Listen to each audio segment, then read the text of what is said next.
So far we've done Adam and Eve, the serpent, and God. Man or countries, women or beliefs.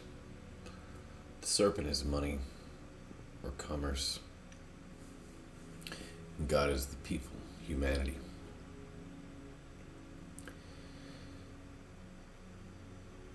Up to now, I've promised you a historically dense story. And today we're going to name names. We're going to finally enter history officially.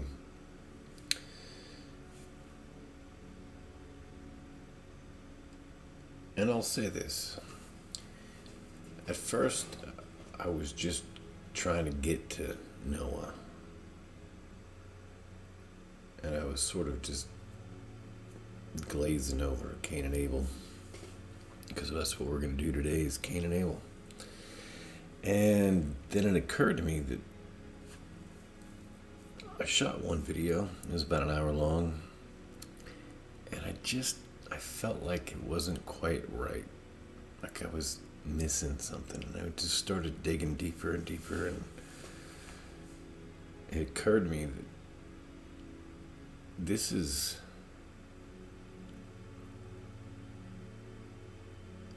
the story.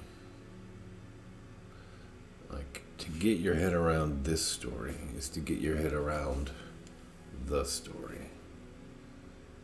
All of mankind is basically a version of what this story is. So I started putting together a little presentation, and it's already like 80 slides long. So I think I should just jump right into this thing. And that doesn't even get us to Noah. I wanted to call this Cain, Abel, Seth, and Noah. But it may just be Cain, Abel, Seth.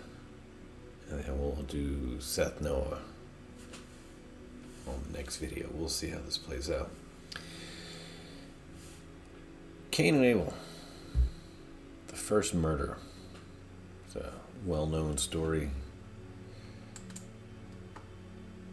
Everybody knows or you should, at least, I'm assuming you're familiar with at least the concept that there was two brothers and something happened. So I'm going to read this little first bit because I think it's important that you see the context in which we're talking. So that when I start unpacking and pulling these words apart, that you see where they come from and how it's not just me making stuff up, that this is in fact most likely the best version of this story I hope you ever hear. So this is Genesis 4. We still have not gone very far, and this is a doozy. Now Adam knew Eve, his wife, and she conceived and bore Cain, and said, I have acquired a man from the Lord. Then she bore again, this time his brother Abel. Now Abel was a keeper of sheep, but Cain was a tiller of the ground. And in the process of time it came to pass that Cain brought an offering of the fruit of the ground to the Lord. Abel also brought of the firstborn of his flock and of their fat. And the Lord respected Abel and his offering, but he did not respect Cain and his offering. And Cain was very angry, and his countenance fell. So the Lord said to Cain, Why are you angry? And why was your countenance fallen? If you do well, will you not be accepted? And if you do not do well, sin lies at the door, and its desire is for you, but you should rule over it. Now Cain talked with Abel his brother, and it came to pass when they were in the field that Cain rose up against his brother and killed him. Then the Lord said to Cain, Where is Abel your brother? And he said, I do not know. Am I my brother's keeper? And he said, What have you done? The voice of your brother's blood cries out to me from the ground. So now you are cursed from the earth, which has opened its mouth to receive your brother's blood from your hand. When you till the ground, it shall no longer yield its strength to you. A fugitive and a vagabond you shall be on the earth. And Cain said to the Lord, my punishment is greater than I can bear. Surely you have driven me out this day from the face of the ground. I shall be hidden from your face. I shall be a fugitive and a vagabond on the earth. And it will happen that anyone who finds me will kill me. The Lord said to him, therefore, whoever kills Cain, vengeance shall be taken on him sevenfold. And the Lord set a mark on Cain, lest anyone finding him should kill him.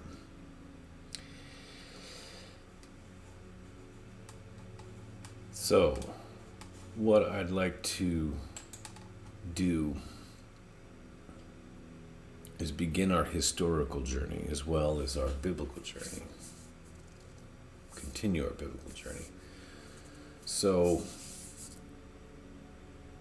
if you open any Western civilization or world history book anywhere, chapter 1 is like prehistory. We're going to skip that one. We don't know.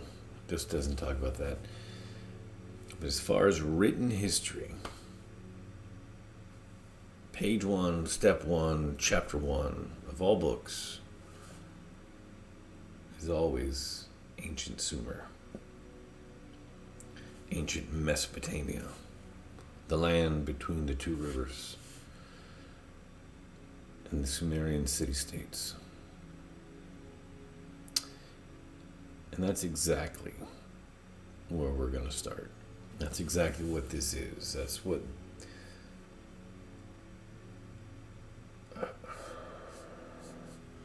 the story of Adam, Eve, up through Noah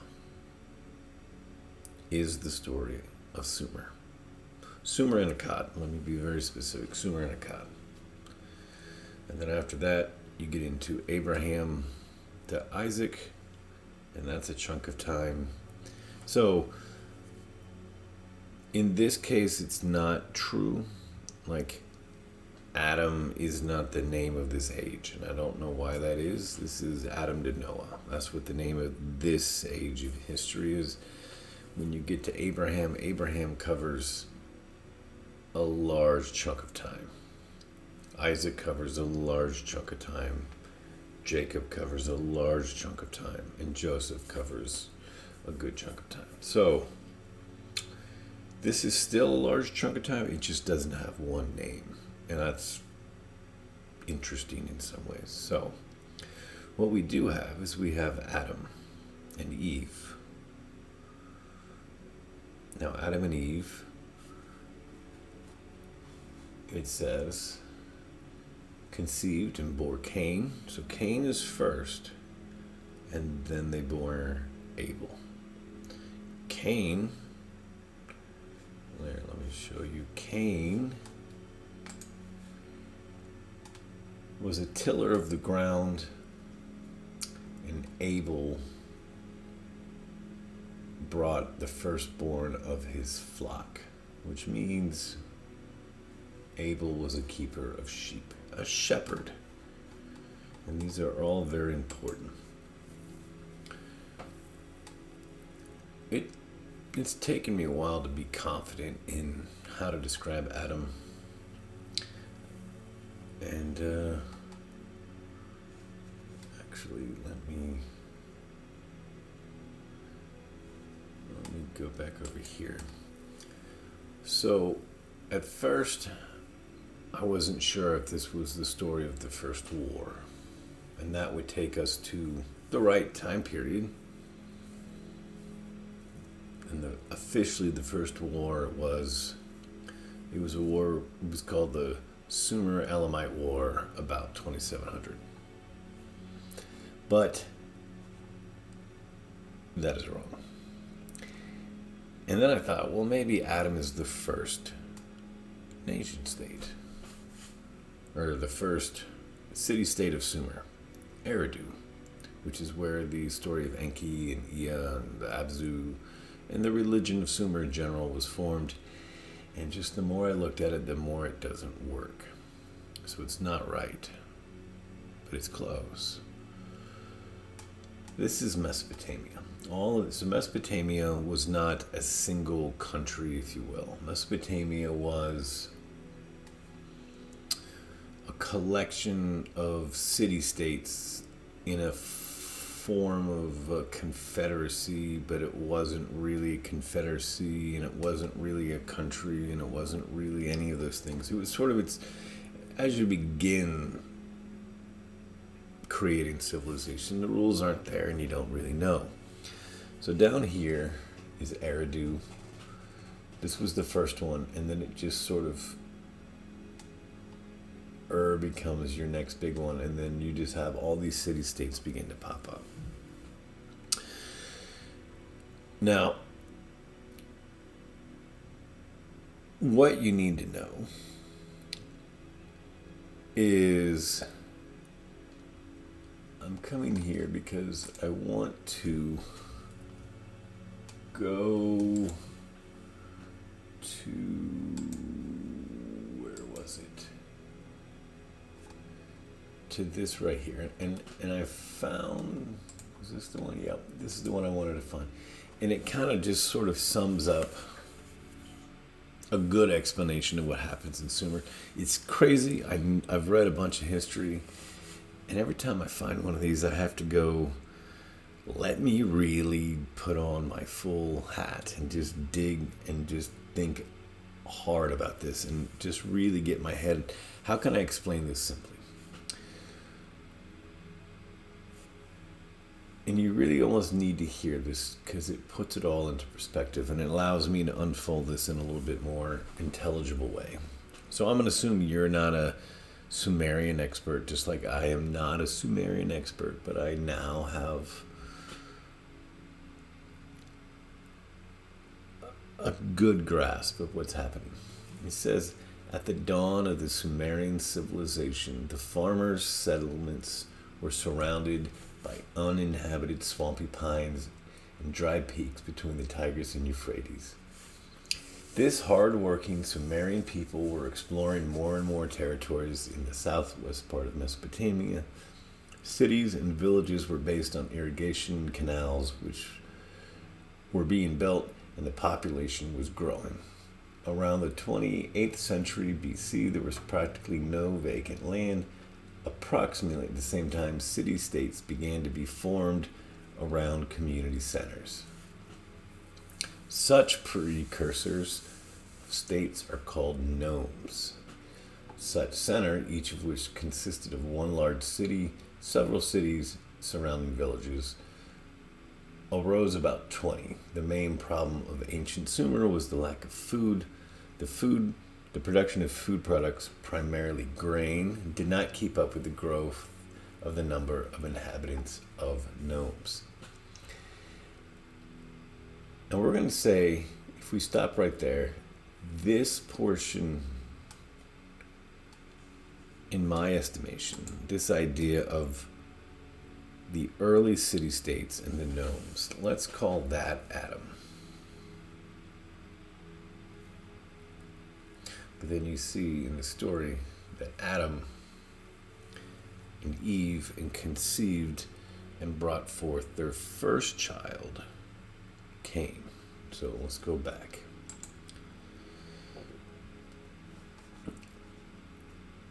At that stage of the formation of an organized society, the most important figure of the nome was the manager of the works, which bore the title Ensi. This man was the supreme priest of the patron god of the city.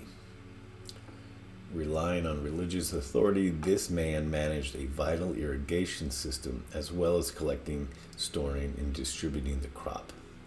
The way out of a difficult economic situation for the nome was seizure of neighbors from their fields or plots where the irrigation channels was diverted from the main riverbed. Possessing a key to water, one could dictate to the neighbors their will, usually under the leadership of the military leader who bore the title King or Lugal.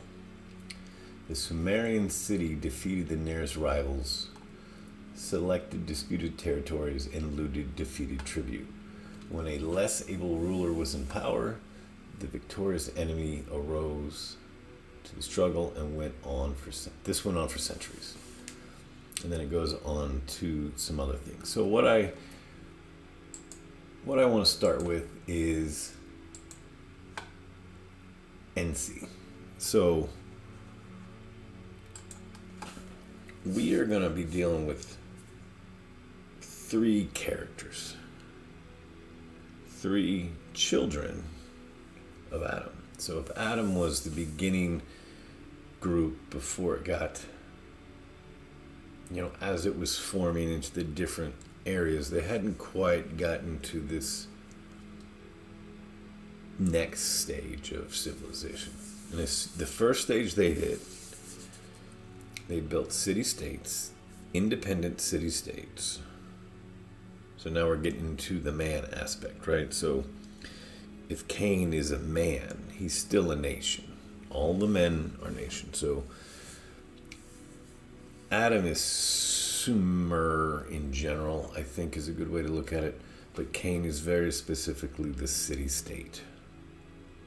Now the city-state was run by a man named Ensi. If we take a look,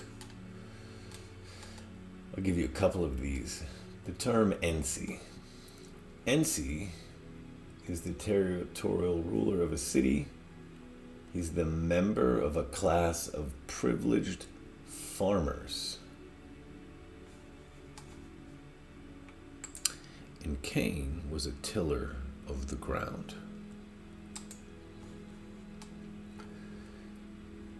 And the second meaning is something to the extent of great city ruler and farmer. So that is how they defined what an Ensi was. So they hadn't quite got it in fully militaristic, but they were beginning to have some military leanings. So in order to regulate the relation between gods and the people, one man was appointed priest king. This is Cain. This priest king is usually depicted as a bearded man wearing a long robe and a shepherd's cap.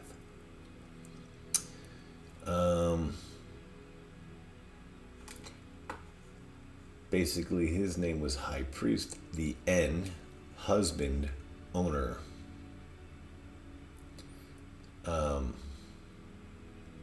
And that's kind of who these guys are, right? He was the NC of the ruling class, the farmers.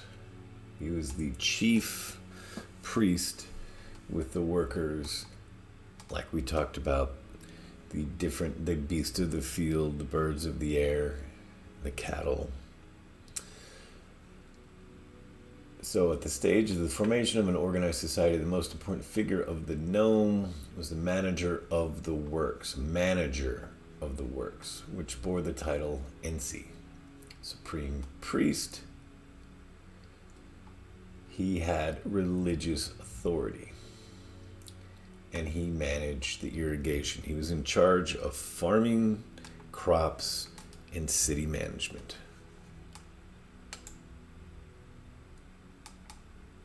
Now, when I started this video, I said this is the quintessential story of the Bible. Now that I've really thought about it. And that's a strange thing to be saying about a story about a farmer and a shepherd. But if we look, he's not a farmer. He's the chief. Let's think of Cain.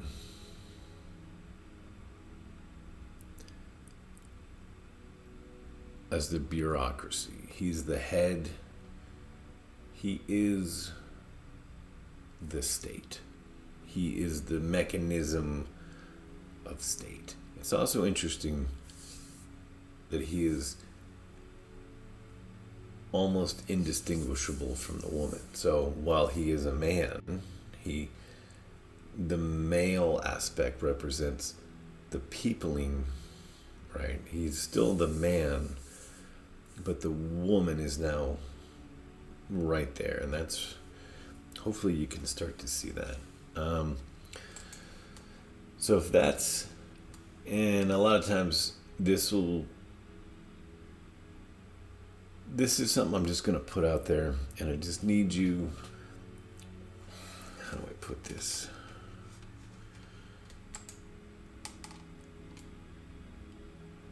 This is some weird stuff. So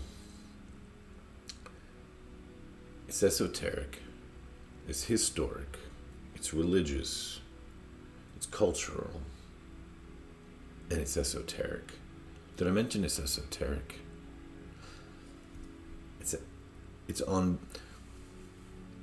It's going to be impossible to pull this thread without running into a whole lot of weird shit. It's just not possible. So I'm going to say some things. It's going to be, at this point, unrelated. But eventually, all of these things will just sort of like, pow, and you'll see it, and it'll become, it becomes a story that when you know what you're looking for, you can just read it in the world as you walk by, on t-shirts, on the news, and on a book and a story, and you can just, you know the bigger thing.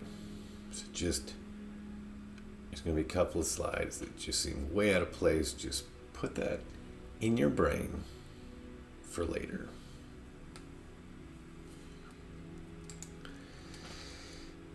The NC, the city managers, the priest kings, were known because they wore these shepherd hats. Now it's important that I let you know that these aren't the shepherds. Sometimes they were like the shepherds, but you're going to see in just a second that there becomes a clear divide between that. But those shepherd hats have this distinct crown-like look, right? And I'm going to say, in addition to a crown, a ring, you're going to get sort of this saturnal feel. And we will come full circle on that. So just put that to the side.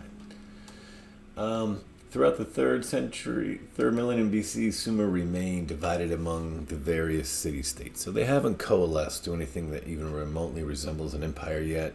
They were just sort of mostly living in peace, occasionally fighting over land. But as those fights grew, they started to need more of an army. And so the armies were not typically, maybe at first, but ultimately the armies, the military, that was run by a man named Lugal. And at first they were temporary. But eventually the Lugal, actually we'll get back to the Lugal. Let's continue down the NC. So another name for the NC, because the Lugals had not really done more than be just military leaders. They weren't leaders of the civilization. They were just generals. So still over the city is the NC, owner of the field. What else we got here? So the NC did things like receive the donkeys for plowing, serve as overseers of the workers. They allotted the barley.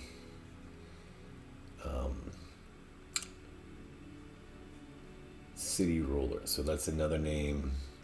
City father, city ruler, city father, NC, manager of the donkeys. And donkeys is another one. Put that in there. Manager of the plowing.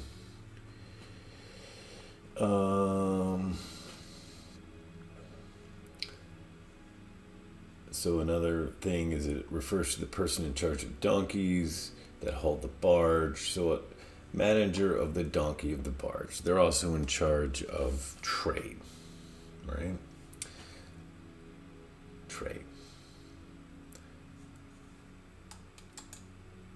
So when I make the case that Cain was a tiller of the ground, and he was the firstborn, as the first child of the first man, which is the first civilization, I'm going to argue that Cain is in fact the NC. Cain is the city-state.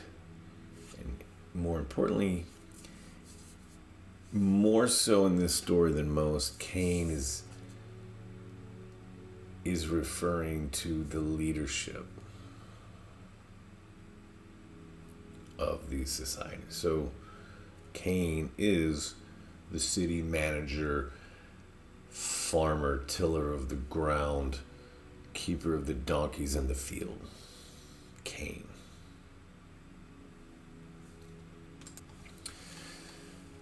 So there were, again, this is how, like, one way of getting out of this is to start causing war as a way in which you could make your city management a little easier if you're running out of arable land, because this is still a desert, so they use the rivers to irrigate the desert, to grow the crops, to feed the people, so it is a very important thing that you have enough land to grow enough crops to keep the people alive. So then you begin to have these Lugals, which are the military leaders. And eventually these military leaders became more and more important until they became the king. And the NCs sort of began to take on a role of,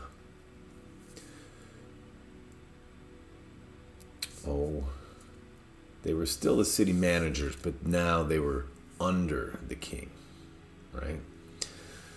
So Lugal, and then what ends up happening is your Lugals started to fight, and at some point you have a third thing, which are these, they call them Kish, but Kish was just another city, and we'll get into that in just a second. But when you become the king of the Kish, even though that city doesn't always equate to the actual city of Kish, it begins to take on a meaning of something like ruler of many cities.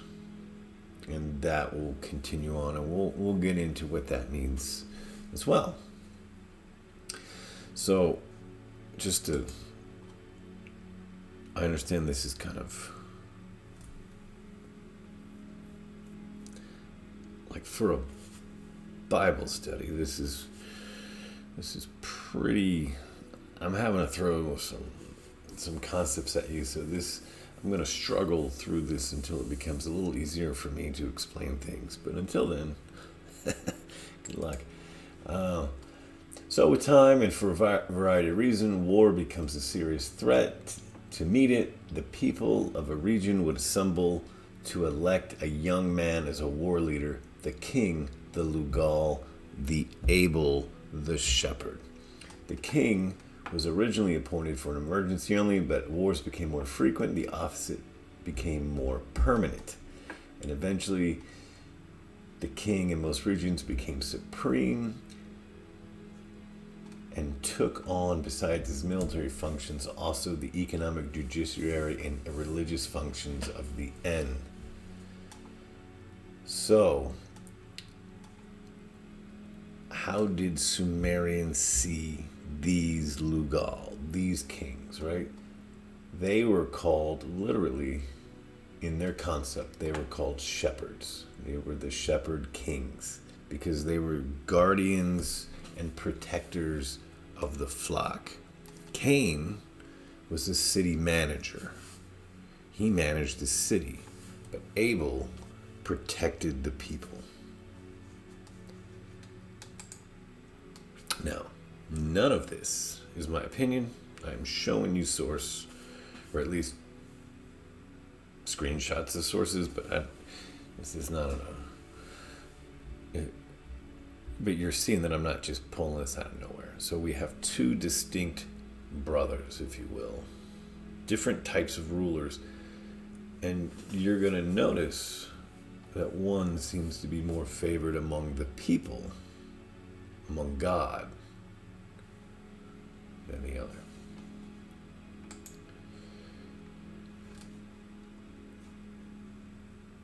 So these Lugal were also referred as Sippa, right? And that meant shepherd. And notice the Akkadian writing. It's very, very, very, very interesting how it includes this symbol right here. And when I tell you this is the quintessential story, I mean this is the quintessential Bible story. This lays the groundwork for the entire history of the world and the power struggle of good versus evil, the serpent versus God, the devil, and Jesus. Like, all of this is in here. You just let yourself see it. Shepherd King. Right, so it all begins in Uruk, and they wore this hat. So this was that same shepherd's hat, but you begin to move. But now what you end up happening more and more in the art is you begin to see the bearded shepherd hat guy who becomes distinct from the NC city manager farmer guy, right? So initially this was the man. He was the firstborn, but then the secondborn comes in and you begin to get the separation. Hence the jealousy of no longer being in that position of power.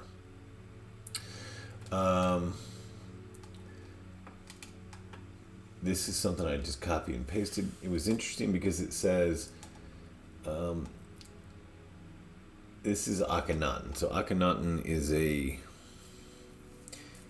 he's a New Kingdom Egyptian pharaoh, but he also kind of embodied this shepherd, crook, king, priest as well. But there seems to be this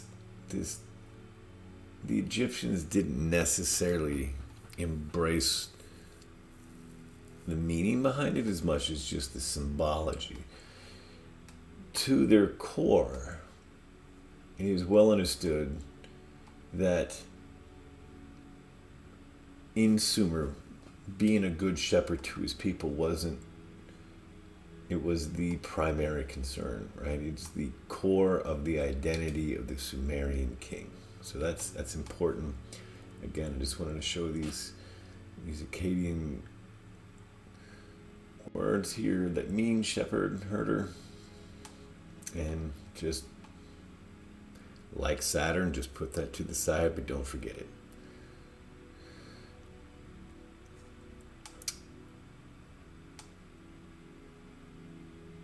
Because Jesus did say this thing, right? A good shepherd lays down his life for the sheep. It's very interesting when you start to see this. This is the part of the Bible I'm trying to get to because it's so profound if you can really just drop the silliness and see what it's really saying.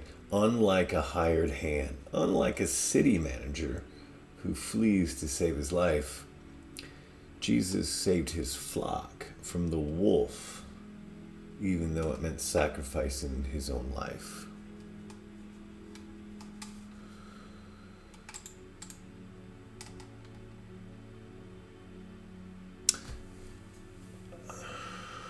Talking to my Christian friends is, I'm not a Christian. I understand Christianity. When I say that, it sounds so weird. There's this obsession, at least from what I can tell, with the idea of birthright and anointing and which Bible character God put his blessings on and who you want to associate with, and they go like this very strangely lawyer route where they're looking for the legal documents of ownership, and it's like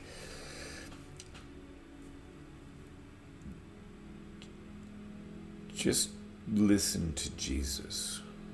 Like if you want to,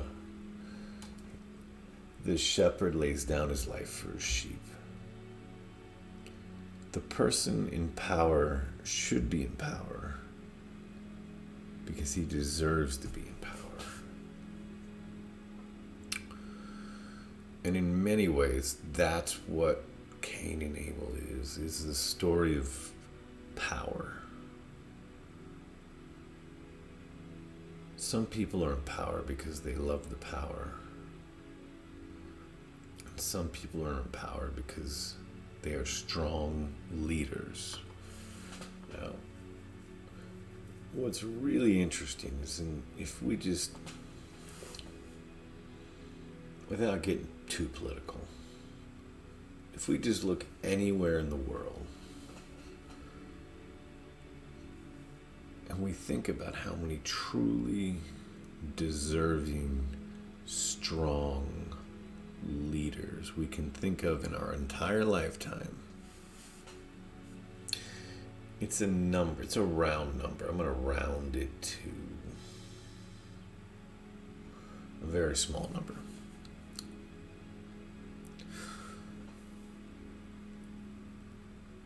And I'm just going to leave it there. And Adam knew his wife again, and she bore him a son and named him Seth.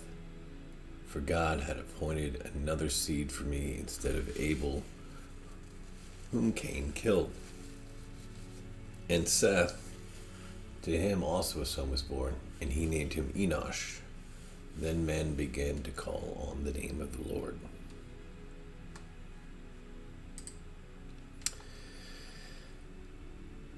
So we've broken down that Cain represents the NC, the city managers.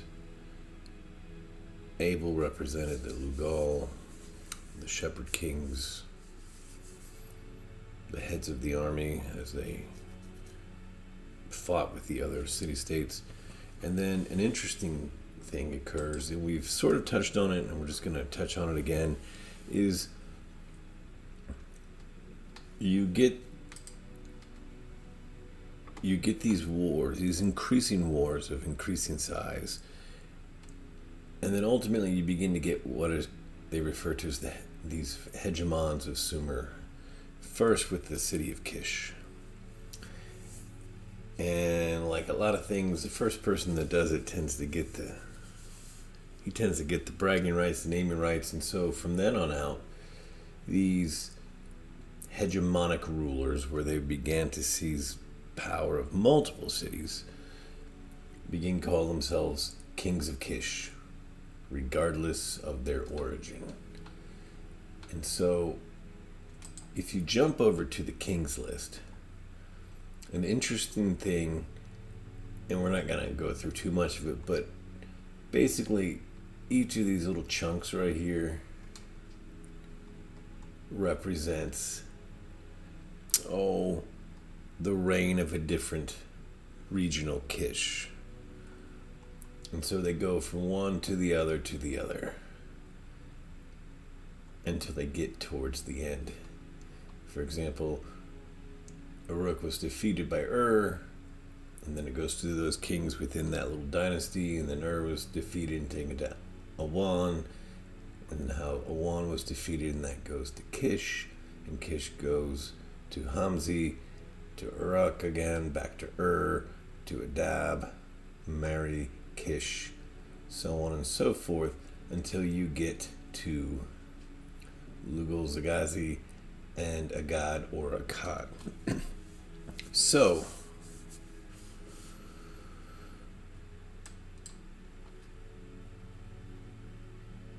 that would take us to the end of the Genesis story, except that we skipped a bunch in the middle that really explains it. And in this case, what I'm claiming is that Seth represents these Kish. So just to look at the verse again, it's saying, Adam knew his wife again, and she bore a son and named him Seth, for God had appointed another seed instead of Abel, whom Cain killed. And then if you were to skip to the next chapter, to chapter 5, that's where it breaks down the sons and the lineage of Seth to Noah. And so on, lived so far, and this guy lived that long. So Enosh and Canaan and Mahalalel and Jared, Enoch, Methuselah, so on and so forth, until you get down to Noah. And something else that we haven't talked about is, I keep saying, the names of people is super important, and translating and understanding the translations of those names is also super important. This one is so common, it's literally a screenshot from a Google search of the line of Seth to Noah, or Adam to Noah. And it's kind of like, it's not super well known, but it's well known enough that probably half of people in church have heard this. Even if they never did anything with it, they would go, oh yeah. So if you took all of the names of Adam to Noah, and then you wrote down, in this case, I'll be honest, these are a little shorthanded, but if you go back through, they're not wrong, they're just very abbreviated. You get this sentence, and like, Adam means man. Now we know it might mean a little bit more than that, but Seth means appointed, Enosh means mortal, so on, all the way down to Noah, which means rest and comfort. So the story, or the sentence that it creates of these 10 names, is man appointed mortal sorrow, the blessed God shall come down teaching, his death shall bring the despairing rest, comfort. And so many people will say that this is an early indicator or prediction or prophecy of sorts of Jesus to come. And it's very easy to see how you get to that conclusion. The blessed God shall come down. So I don't really have anything to add or subtract or say this is wrong. I mean, it's not wrong. It is a little simplistic, but the concept is there. So you get this idea that if these are the children of Adam, but more importantly, the lineage of Seth, and Seth is he's the one stepping in for the Cain and Able debacle to come save the day. Then you could say these are the good guys. At least that's the understood interpretation. And so if the lineage of the good guys is a savior who comes down and dies for man to give him despairing rest, it's great. I'm going to argue something a little different ultimately, but before I do that, one thing I haven't seen somewhere, and that is equally, maybe more interesting, is let's go back and look at the chapter 4 we've been kind of banging through, right? This is where Cain and Abel go to blows. This is where Seth is born. But there's this piece right here in the middle that does a very similar thing to what happens between Seth and Noah happens with Cain. And so in this story, you would have Cain kills Abel, God finds out, kicks out Cain, and then Cain moves out. So Just to read it, it says, Then Cain went out from the presence of the Lord and dwelt in the land of Nod on the east of Eden. And Cain knew his wife, and she conceived and bore Enoch. Remember that. And he built a city, and he called the name of the city after his son Enoch. And Enoch was born Arad, and Arad begat Mehujael, and Mehujael begat Methuselah, and Methuselah begat Lamech. And remember that name. And then Lamech took for himself 2 wives, and the name of one was Ada, and the name of the second was Zillah. And Ada bore Jabal, and he was the father of those who dwell in tents and have livestock. His brother's name was Jubal, and he was the father of all those who play the harp and the flute. As for Zillah, she also bore Tubal-Cain, an instructor of every craftsman in bronze and iron, and the sister of Tubal-Cain was Naamah. Then Lamech said to his wives, Ada and Zillah, hear my voice. Wives of Lamech, listen to my speech, for I have killed a man for wounding me, even a young man for hurting me. If Cain shall be avenged 7-fold, then Lamech 77-fold.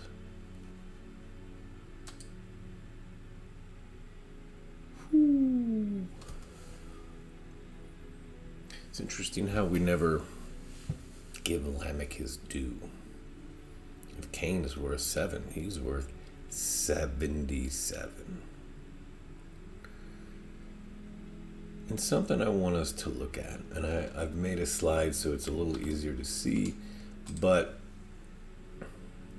well, actually, before I do that, let me show you, if you took the name of Cain and Enoch and the other, and Enoch's kids and the wives of Lamech, and you did the same thing that you do for Adam through Noah, you get a similar sentence being formed. I put this together. It took it took a week of evenings to just figuring out a good name, like finding out what the names actually mean and getting a good feel for it takes a little bit of work. It gets a little easier the more you've done it. And so now that I've done it to 500 names, I don't know, some insane number of names, you tend to know where to go and whose interpretations you can just start with and cut out a bunch of the silliness. But just to show you with these names, in fact, before I show you that, let's go back and I'll show you who I'm referring to. So it would be Cain, his son Enoch, his kids Irad's son, right? Lamech's wives, Jabal, Jubal, Tubal-Cain, Zillah. So these names. So if you add those up and put them in order, which is pretty important, you get a sentence something like this. And when I say this story is key, this story is key. The centralizing, power-grabbing teacher of the potency, inequity, and immorality of the dragon city, made a corpse by God for being a powerful priest of humiliation that brings a musical stream of sweet, ornamental death from the shadows disguised as worldly possessions.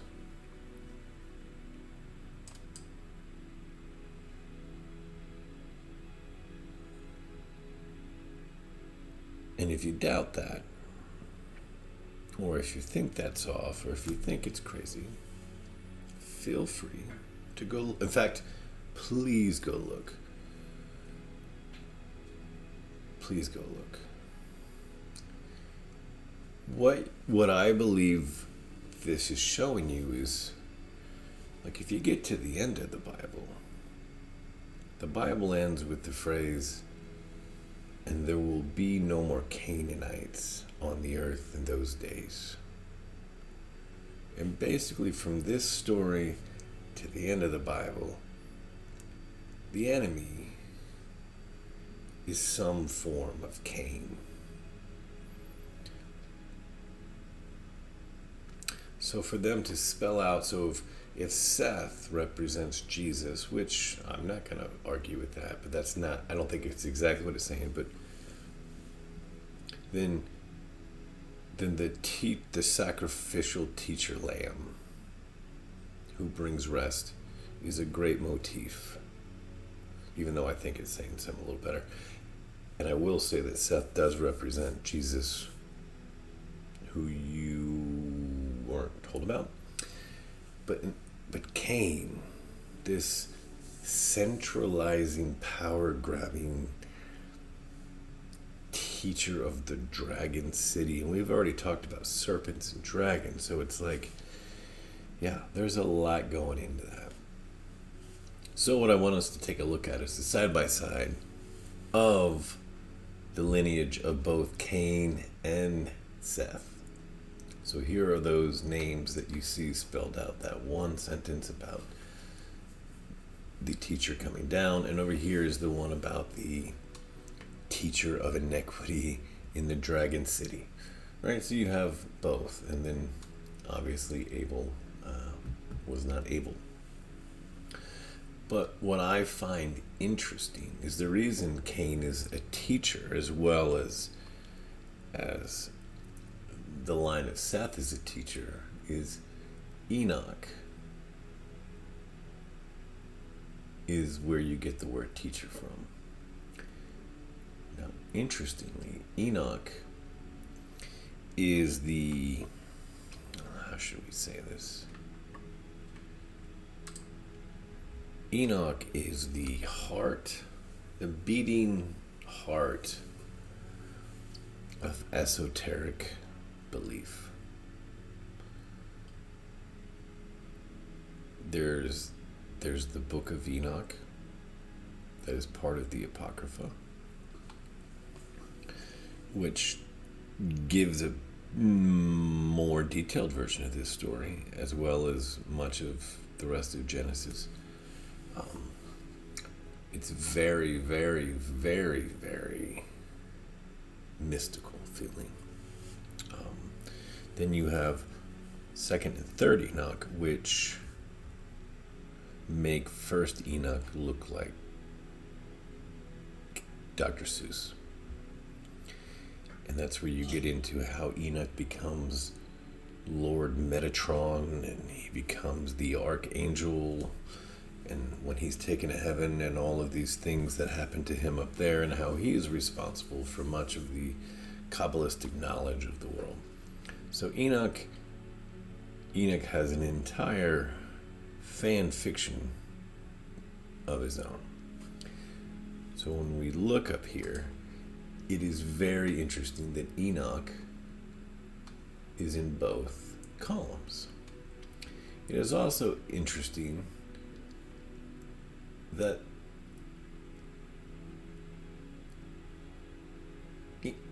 the story of Enoch is that Enoch is taken to heaven after 365 years on earth. Right, that's not my opinion. Enoch lived 65 years, begat Methuselah, and after he begot Methuselah, Enoch walked with God 300 years and had sons and daughters. So 65 plus 300 is 365 years, which, if you equate a year to a day, Enoch is exactly as old as a lifetime of years is a day. So I guess when I'm Enoch is 1 year old if each of his years was a day. So it's an interesting sun connection, I guess, is where I'm going with that. And Enoch walked with God, and he was not, for God took him. So in common Christian parlance, it's commonly interpreted that somehow God magically took him to heaven, not unlike Elijah, so he may never have officially died. And there's a whole nother sub-stories of that you can get into, and how he's one of the two witnesses in the book of Revelation because of this no death and coming back, even though it doesn't actually. In fact, let's just look. It simply says Enoch walked with God, and he was not, for God took him.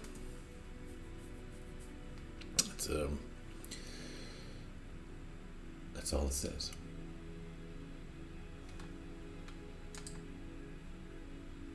So I want to go back to the slide here.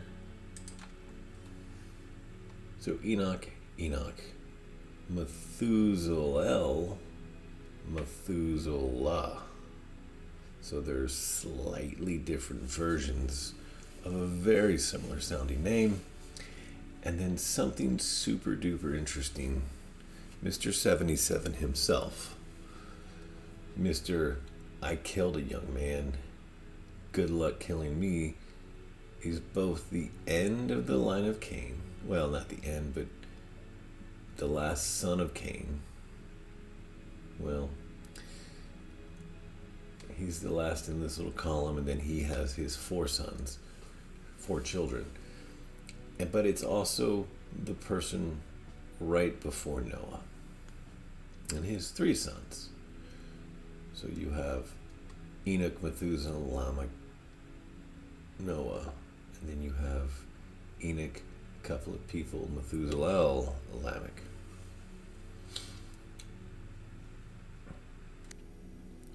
According to the Metaphysical Bible Dictionary, from the Unity School of Christianity in Kansas City, Missouri. This book is from 1931, and they have done an outstanding job of defining biblical names. So I find that a good start for understanding a name is this book. And if we take a look at the name Lamech, let me just get in there a little bit.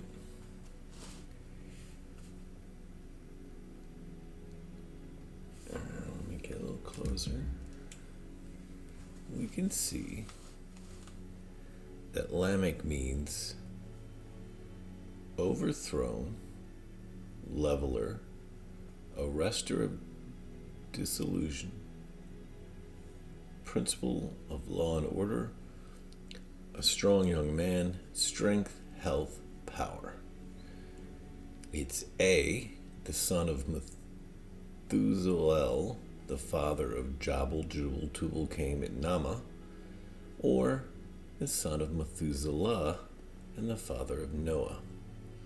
So it's interesting, the name Lamech has 2 people of 2 separate origins, of 2 separate family lines, and this very definition is both overthrown, leveler, arrestor of disillusion, and principle of law and order, a strong young man, strength, health, and power. It's kind of a bipolar definition, don't you think?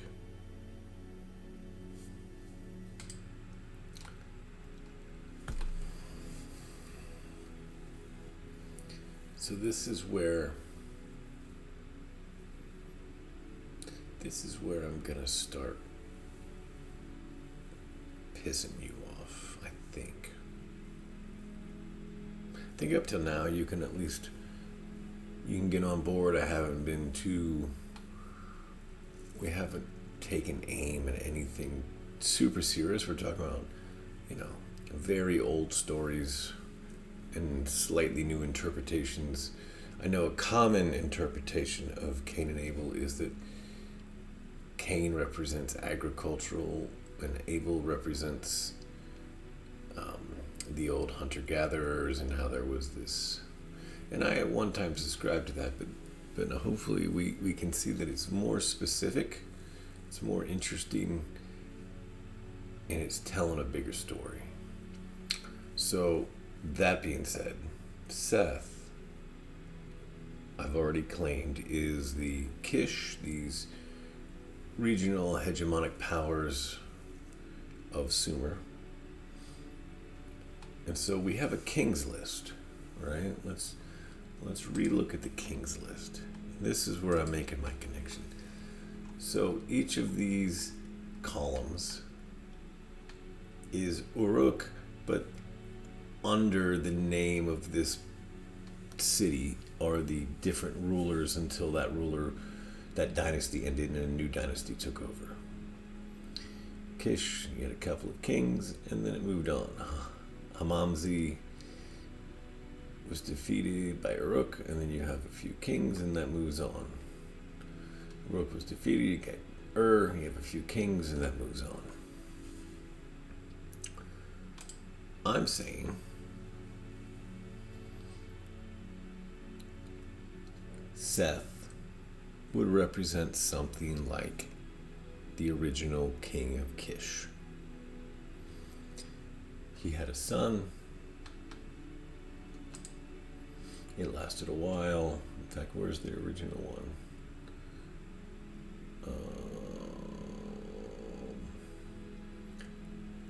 So they're saying, so an interesting thing before we even get to the flood is the Sumerians had their own flood myth. And they use that marker as the point where the kingship came down. And in this case, it was where the Kish began. Now, their year system, I haven't figured out, and neither has anybody else. Seems a little off, but the interesting thing is, so does the Genesis one, right? 910 years, 912 years, 365 years, 962 years. So there seems to be, whoever wrote Genesis seemed to be aware of the king's list, right? So as we go through the Bible, you will see that there are many times where they will give you a number like 40, wandered in the desert for 40 days, 40 years. And these will in fact not be 40 years. They'll be 400 years. But the 4's there, but the 10's place seems to be not as important as the 1's place, if you understand math lingo. And it doesn't seem to follow a set rule. It doesn't seem to necessarily, you don't know. So my best guess is it's intended to keep you ignorant so that you don't go counting too hard. Because if there's one thing I've noticed about people who are obsessed with eschatology or end time study is they will go find 7 years here and this many years there, and they will die in Revelation math or apocalyptic math. And what I'm telling you is this is chapter 4 of the whole Bible. It's not literal. For example, in this story, the numbers you need to take away are numbers like 365 is a big red flag. That number is super important. Don't forget 365. Lamech, who I just said was he's kind of tail gunning to an extent both of the lines. He also said, hey, in fact, where did he say? He said, if Cain is avenged sevenfold, because remember God put a mark on Cain and said if anybody kills you, he will be avenged sevenfold.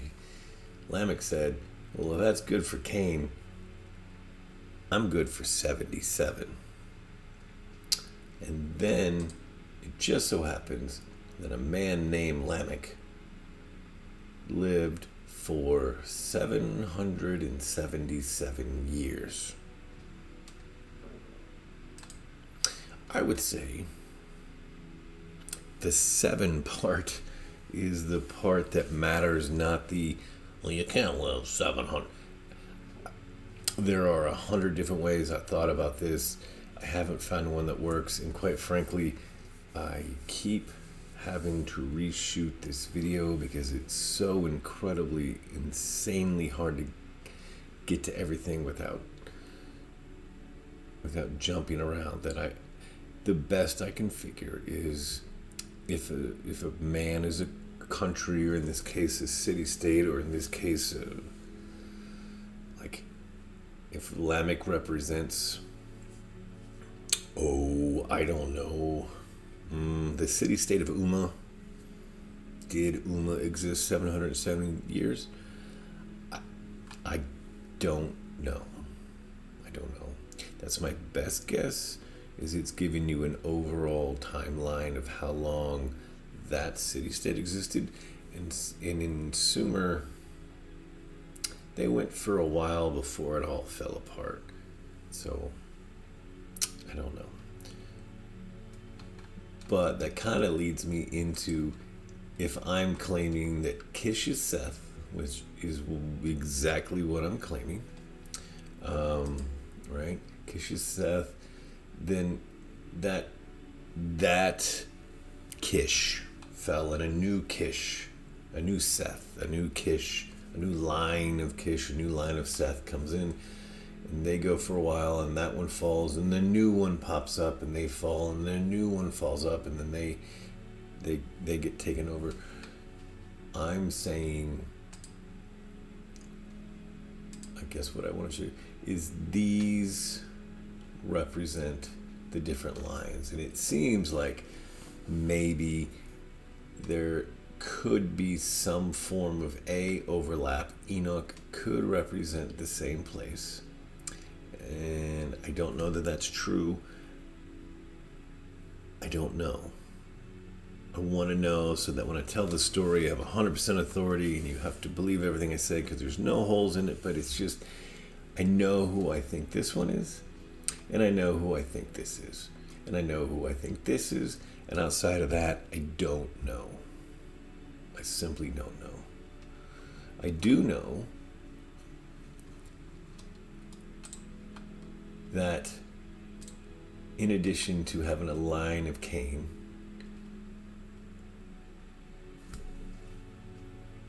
Cain made a city, and he had a wife. And according to this chapter, in these verses, it is unbelievably unhelpful as to who his wife is. But if I actually start digging in the past somewhere, you can in fact find Cain's wife. Any one of these names, especially one.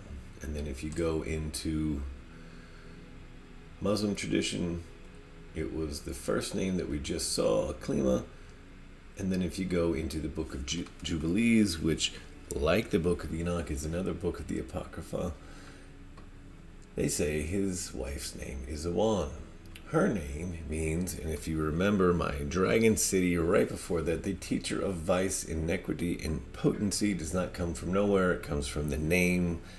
So the teacher of his wife, right? Awan. And Awan, according to many traditions, was either his twin sister or Abel's twin sister, depending on how that worked out. And soon I will kind of go into the story of Inanna, and you can see how that plays into the actual religious teachings of ancient Sumer.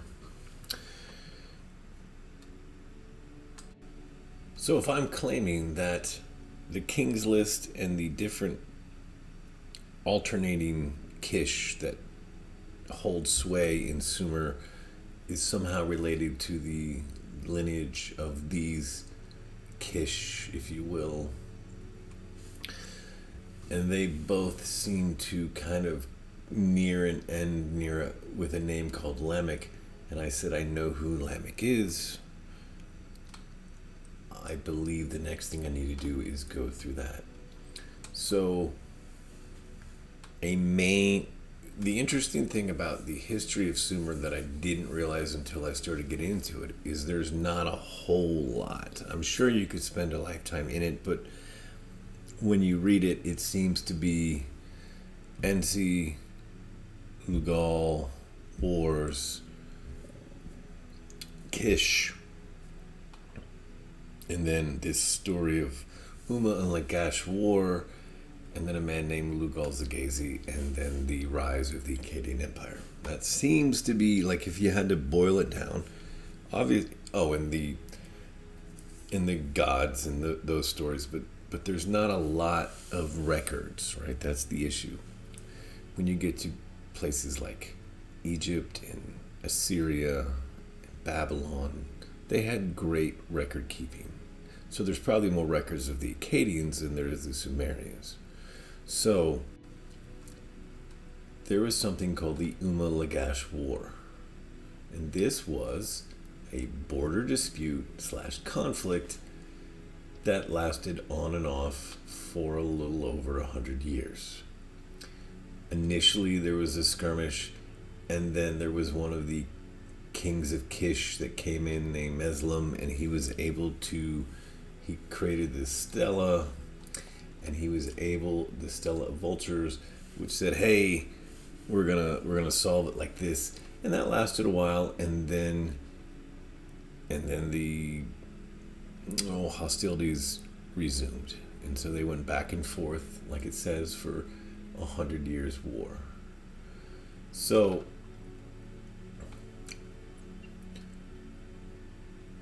near the end of this,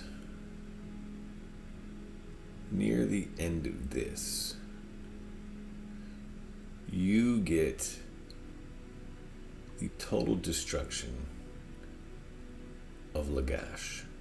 And for most of these wars, Lagash seemed to kind of have the upper hand, and Umma sort of took it on the chin, but it was more even keeled, and the Sumerian wars were not like modern wars. They weren't total war. That's more of a 20th century invention.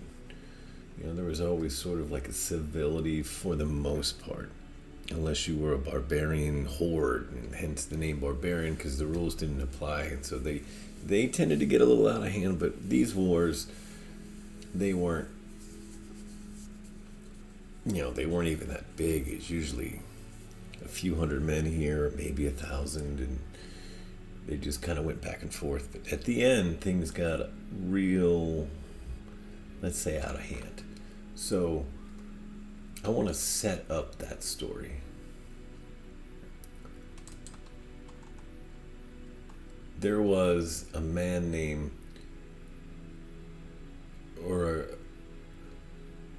Urukagina. Boy, this is not my forte. So they call him the reformist king. So before he started reigning, there was another king called Lugalbanda, or Lugalanda.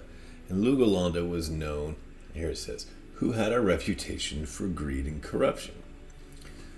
Lugalanda seized control of the most important temples. Those are the gods, the names of those gods. And basically, he just ran a super corrupt city. This resulted in tensions between the NC, remember, city managers, and the community increased. In other words, the people who lived in those cities really didn't like the corrupt rulers who were using this as their own personal piggy bank. Lugolanda reigned for less than 6 years before Urukangana seized power. So we'll just call him Uruk. So this man seized power, and they weren't sure. It says they're not sure if it was a bloody coup. And this is interesting, this idea that somebody seized power that wasn't theirs, because we're going to see a similar story, but I'm going to argue semi-hypocritically that one is okay and one is not. Because this king claimed that he did a coup because he was acting on behalf of the boatmen, the shepherds, the fishermen, the farmers. Basically, he implied he was aided by the priest. And then you'll see why this sentence is very important. The priesthood of Lagash had always been very influential, but if the temple officials thought that they were playing the role of kingmaker by bringing Urukangana to power, they would later have cause to regret it, because this man ultimately became known as the reformist king. So this is like almost 100 years into the Lagash warring differences, and now Lagash now has a reformist king. And if we look into the reforms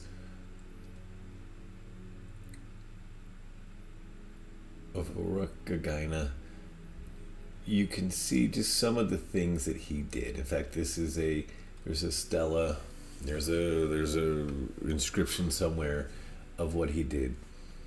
And I just want to read a little bit of what it says.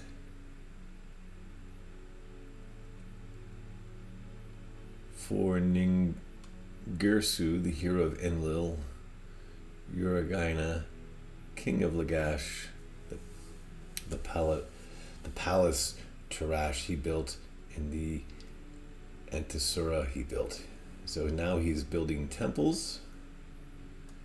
He's building more temples, and for her sheep plucking shed of the holy city he built for her more temples. For Nanshi, the canal going to Nagin, her beloved canal he dug. He's making canals all the way to the sea. He's making walls. From the distant times, from when the seed of first life came forth, in those days by the chief of the boatsmen, boats were seized, donkeys by the head herdsmen were seized, sheep by the head herdsmen were seized, fish stores by the fisheries inspector were seized. Officials could seize private property. He's basically saying, hey, from the very beginning, there's been corrupt officials jacking with the system. By the lustration priest, excessive grain taxes in the locality of Ambar were measured out.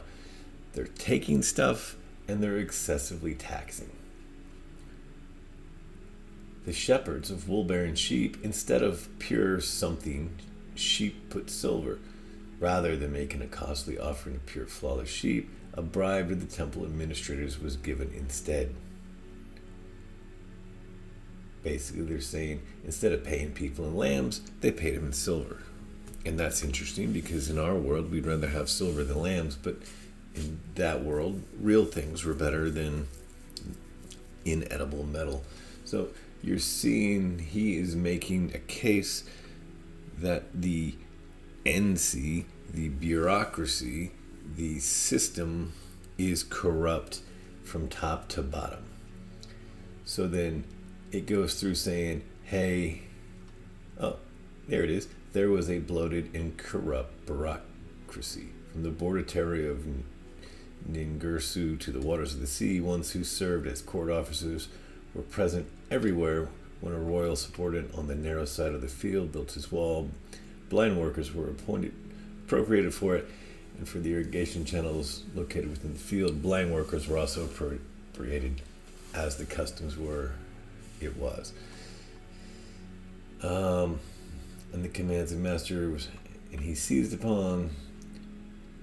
So basically, now what he's about to say is he's going to go through and make reforms. This king, Urukagina, decrees lower burial costs. Right? Things are getting out of hand for the average person. And he will say,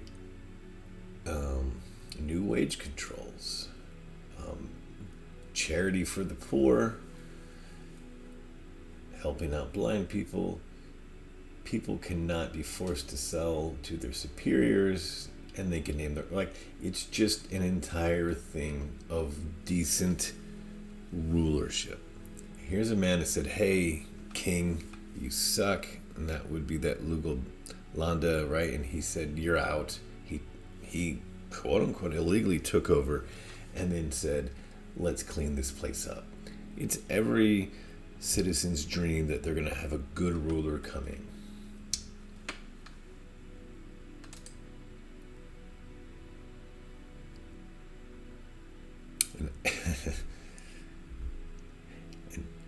What happens to good rulers when they come in to a bloated, corrupt bureaucracy?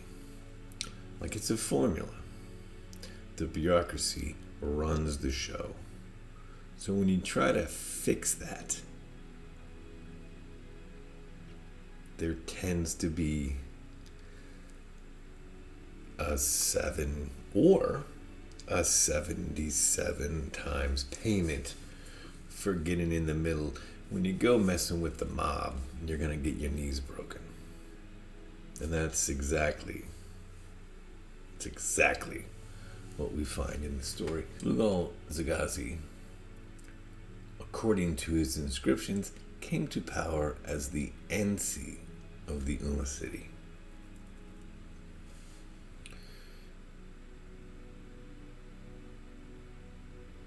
Shown that his father was the previous NC. Remember, NCs are just the city managers, not the kings.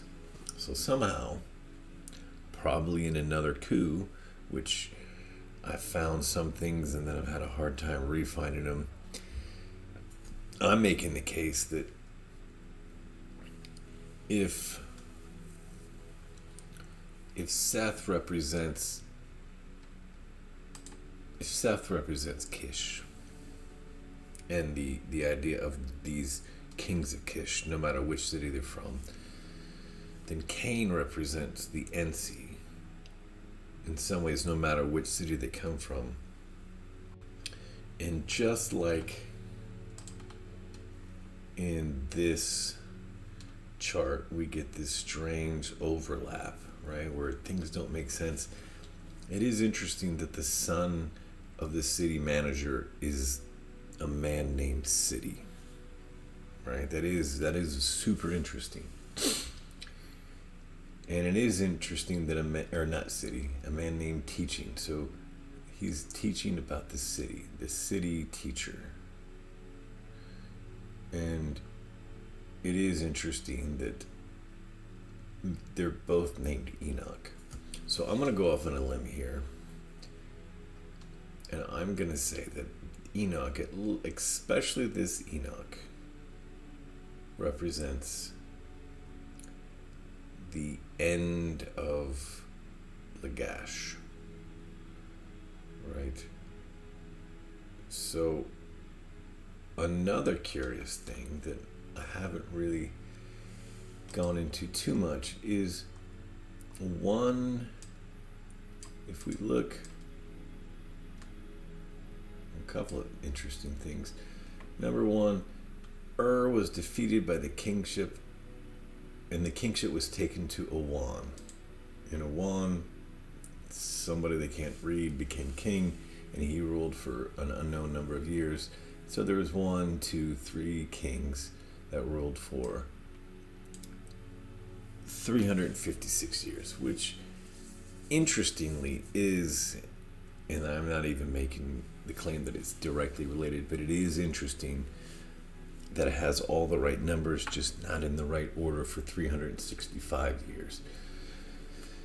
And I'm also not claiming that Awan isn't in any way Enoch, but I am claiming that what is not obvious to the average person is you don't know that this entire thing is kind of a big deal right here, this little paragraph, because if we simply just go to a map of the time, and this isn't an all-inclusive city of all the city-states, but you do get like Lagash, and you do get Kish and Ur, and some of the bigger ones that you might hear. Uma is somewhere over here.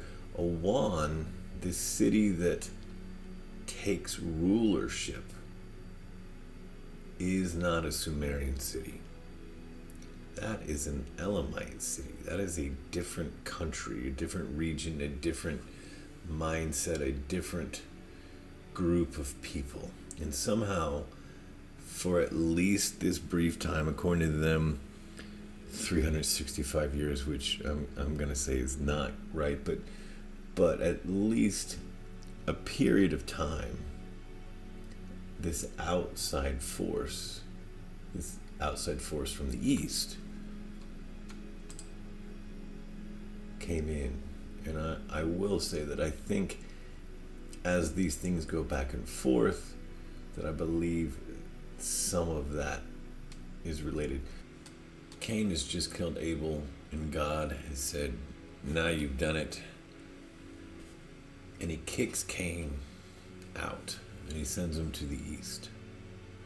But before he does that, he says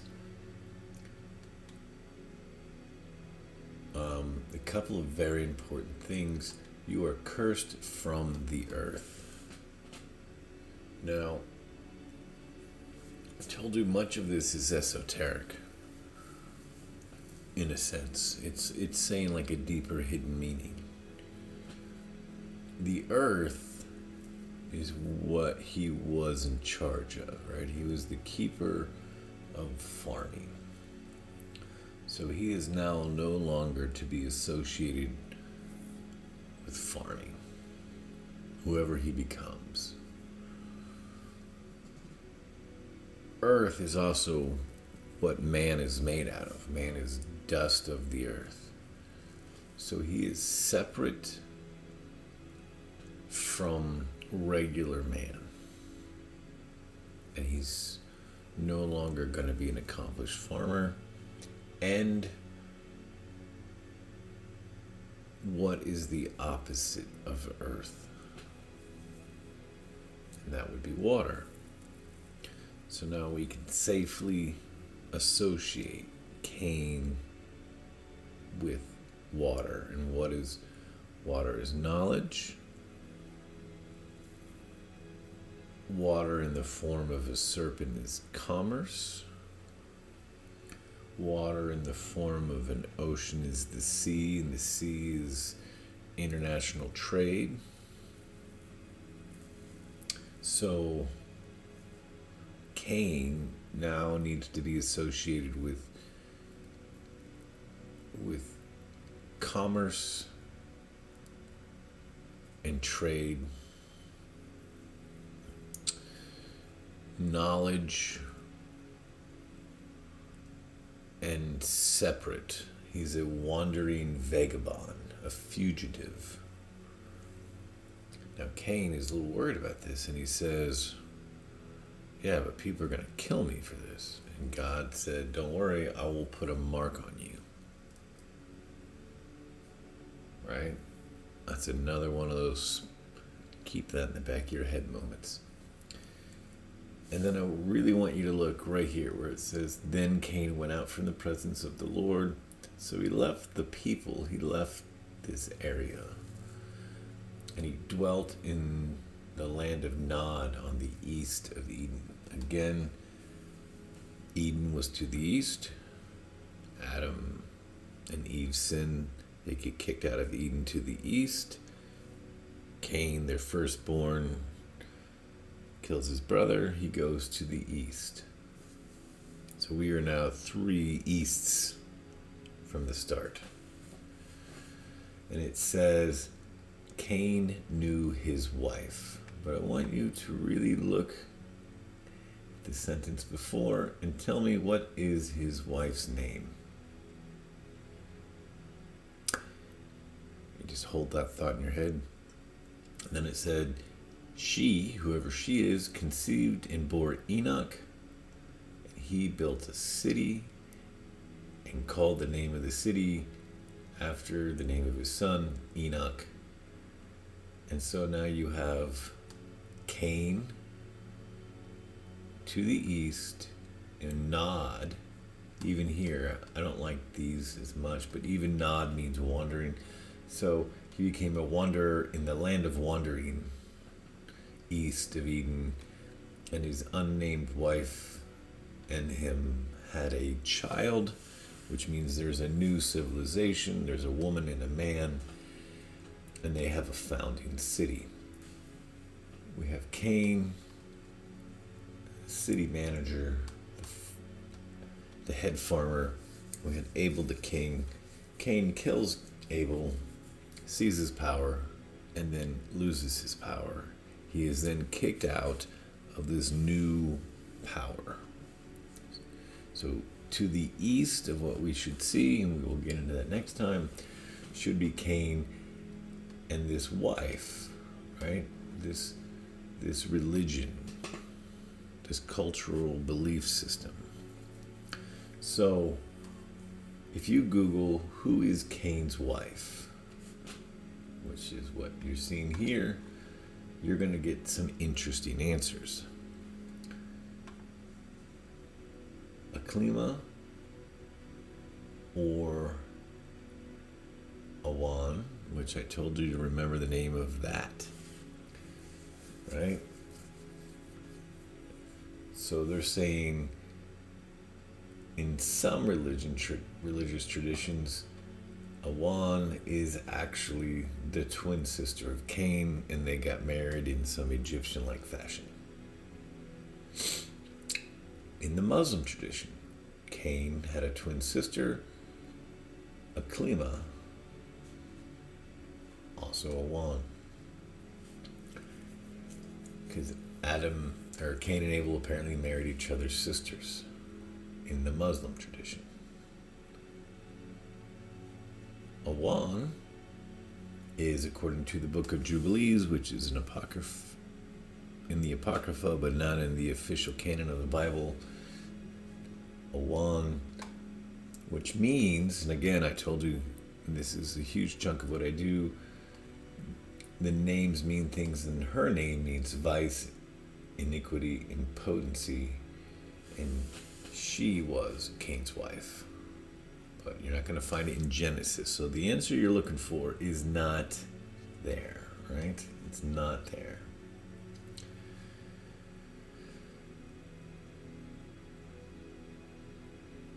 But Awan and Cain, and I'm going to go ahead and assume, so Cain marries vice, iniquity, impotency, and has a child named Enoch. And it's interesting to note that in this little piece of Genesis, there are 2 people with that name, and something that I will show you as we go through it is, just because they're 2 separate people doesn't mean they're 2 separate people. They are often the same person or the same idea in 2 separate entities. So the name means something. So in this case, Enoch means founder, centralizer, teacher, instructor, initiator, fixer, right? Centralizer. That's what Cain was doing. The reason I bring up Uma is, if you remember the story of Lugal Zagazi,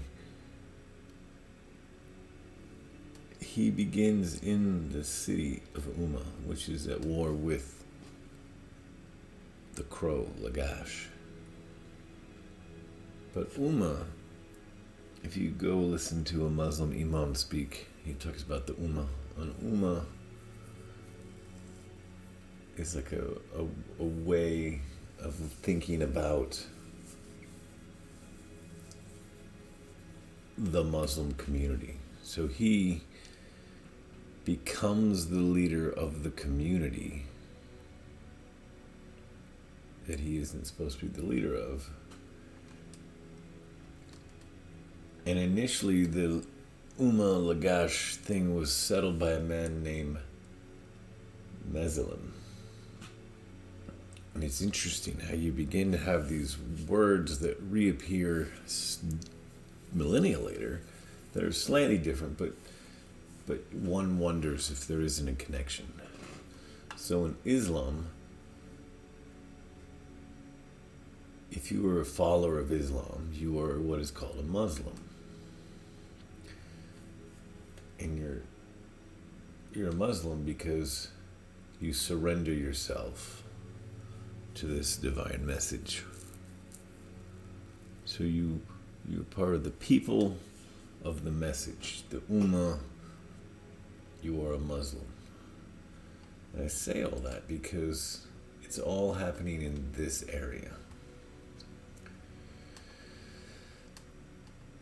Elam is here. So if you are in Lagash and Ummah is here, and then Akkad comes in and creates an empire, and you are kicked out to the east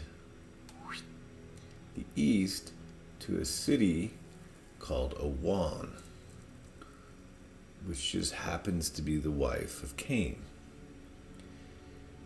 and the mortal enemy of the Sumerians of Elam. And Elam and the Elamites over history become the Medes and the Parthians and the Persians and the Iranians and the Shiites. It also spills into Babylon and Assyria. And yet on the other side, you have the Arabs, the Sunni.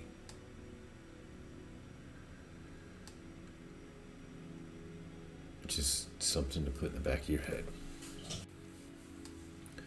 So far we've only really focused on the men of this story, and we haven't really focused on the women. Now one could say the progenitor of all the issues of the world is Eve and the serpent. And if we just go back, and if we're talking about the first nations, the first empires, the first city-states, I feel like it's only fair if we talk about the first religion. Now, the first religion, I said, well, I haven't said anything, but so the first religion is focused on Anana. Now, before I go there, I just want you to see again that there are stories that have Cain being married to his twin sister, and Abel also having a twin sister. So, in many religious traditions, you have these sister wives of Cain and Abel. So you have 2 men and 2 women. Now, if you follow that to Anana, which is the central, there's Enlil and Inanna, right? And so you have to get into the Sumerian religion and their stories. And their stories are like all the stories. In fact, what we are doing right now is we are taking a religious story, and I'm showing you that this myth is telling you history if you know how to read between the lines and understand the words that are being said. And I'd love to tell you that this only happened in the Bible. That's just not true. This happens in all the religions that I can tell. It's definitely true in the Greeks. It's true in the Egyptians. It's true in the Sumerians. So I'm going to read this little bit right here.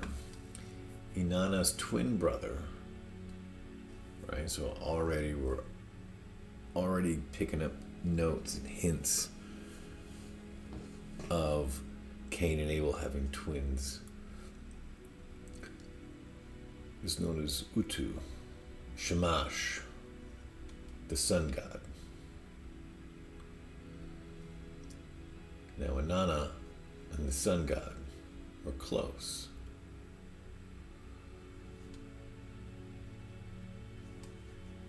And there's a famous, so every non-Christian myth, religion, every non-Christian religion has a central myth story that the religion is built around.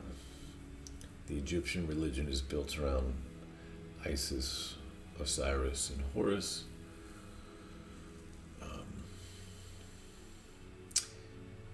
The Sumerian religion is built around the descent of Inanna into the underworld and what happens there.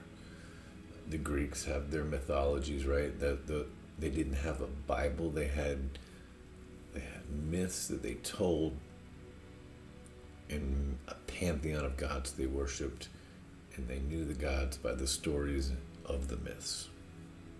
And something similar is true here. So Inanna, in this story, must go to the underworld, where she meets Ereshkigal, the queen of the underworld, her sister. So now we have the second sister in the story. Just like in the Isis Osiris story, Isis has a twin sister.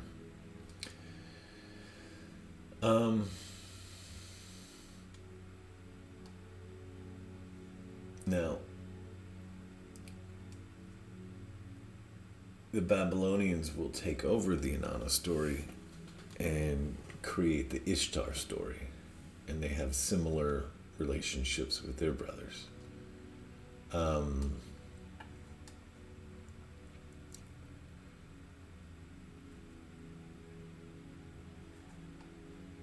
So in the story, what happens is Inanna goes down to the underworld, where she is kind of taken by her sister, but then she makes a deal that her husband will take her place. And so Inanna leads the god of shepherds, Tammuz. And there are similar myths like this throughout, but she leads them down there, and he trades places with her to allow for her freedom, and he becomes the god of the underworld.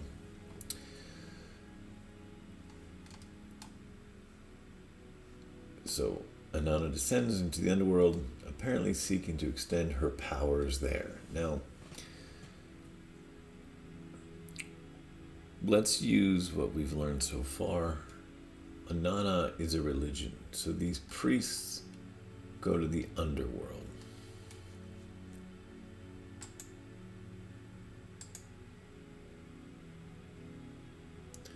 I told you this is complicated.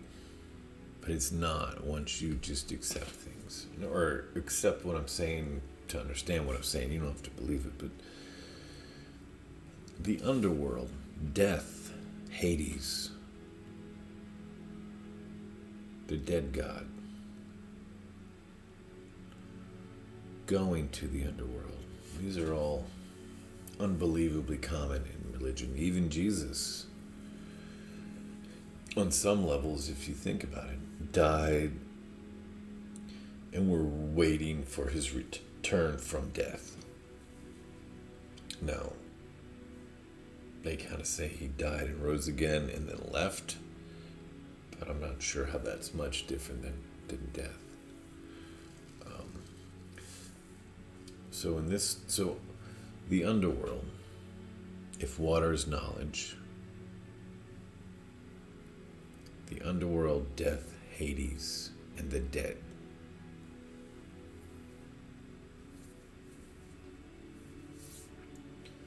They don't mean death, Hades, the underworld, or the dead. They mean money.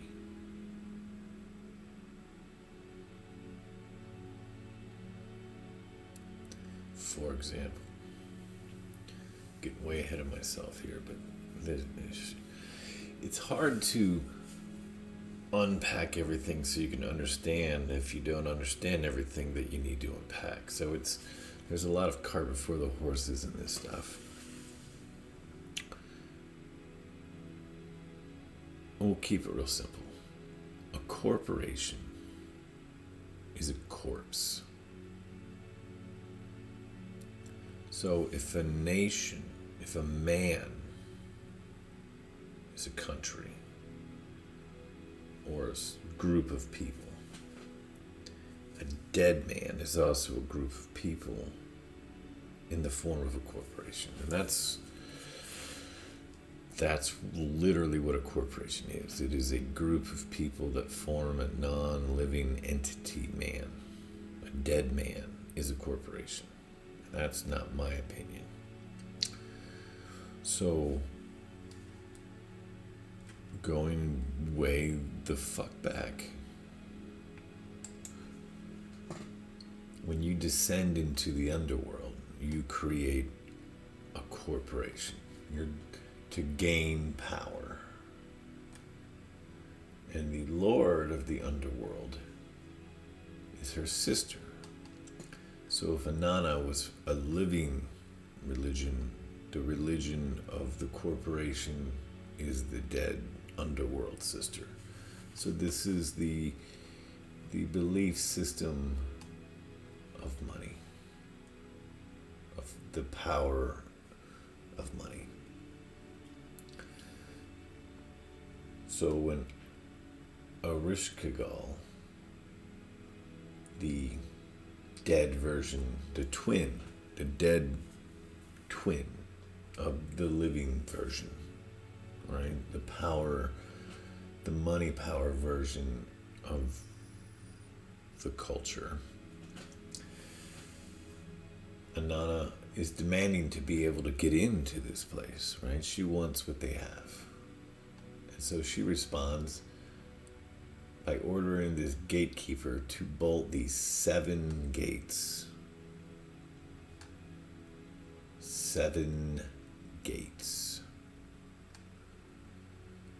And so her sister, Ereshkigal, says Inanna can come down, but she's got to go one gate at a time. And at each gate, she must remove an article of clothing. So the story just follows her as she goes through each gate, losing her clothes until she gets to the 7th gate, naked and powerless. So this original culture is now stripped down at the very depths of hell, powerless against this unseen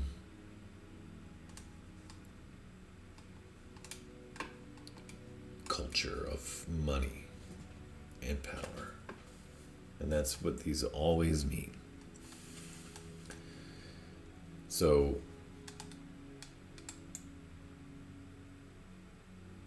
when you have conspiracy theorists talking about a hidden cabal of ruling elites, bankers, and moneyed interests that secretly run the world. And then everybody complains that this story is so old and tired and played out. This story's so old and played out.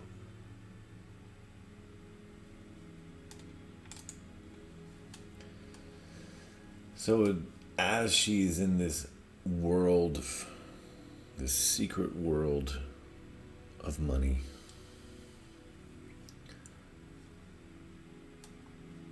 the 7 judges of the underworld declare her guilty, and she is struck dead, and her corpse is hung on a hook for everyone to see. But Inanna's minister pleads with some of the gods to rescue her.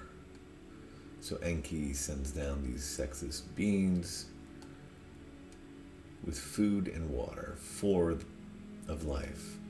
So these beings then begin the process of bringing her back to the world.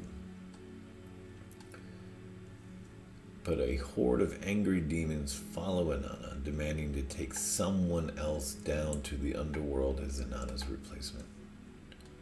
At first they want it to be this man sent to retrieve her, but Inanna says no, she's not going to do that over her subordinate. But then her husband, who did not mourn her death, well, she gets angry and she says, you know what? He can do it. He can go in her place.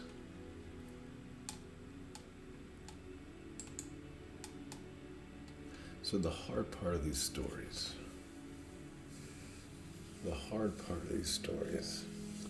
is we want to take everything literal. Like I think people think that everybody in the past is dumber than shit. And they told these stories and they believe these ridiculous myths. But I believe these myths. I just told you about a man that was a priest, stole the power of the kings, claimed a city-state for himself, and then proceeded to destroy all the other city-states after he had secretly met with some people from a different country who showed him some new ways of thinking. At which point, an outside force had to come in and clean house in order to maintain peace and stability for the people in the real world. So if you think about the story, if Inanna is a religion, and a religion of the priest, and the priests are the culture, the priests wanted more power. So they went to the underworld to get it. But when they got there, they were trapped.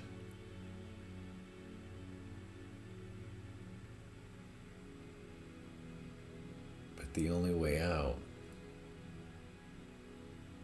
is to be rescued. Because somebody has to die. You're there. So these stories seem to have a recurring theme where in order for this selfish woman to crawl into hell to get power and then to come back out to use that power, somebody should die. And more often than not, it's her husband, the sun god, the shepherd king. The good king must go down to the underworld. Osiris was the good king who became the king of the underworld, right? He was now the dead king. So he became the king of the dead. following me? So the story of Cain and Abel is you sacrifice the king for the power of the priest. And then you have to use an outside king to bring you back to your power. But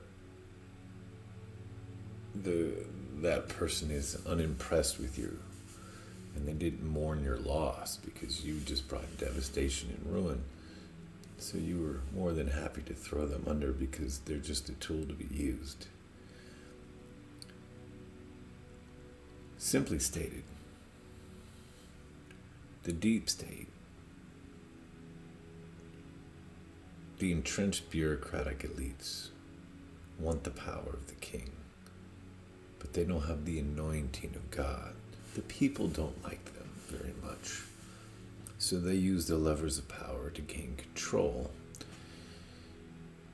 and they use the influences of money to do that. But the money wants to be in power. They don't want to give the power to the priest. So in order to get out of the trap, you see,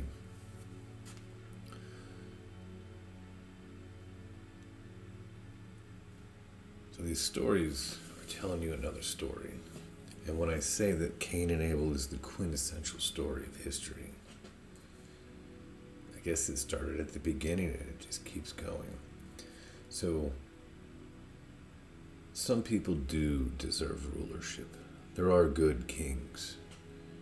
And more times, more often than not, they find themselves at the end of a conspiracy and a plot and a coup. And the power they deserve is stolen by lesser men in Machiavellian games. And the loser in all this is God and the people.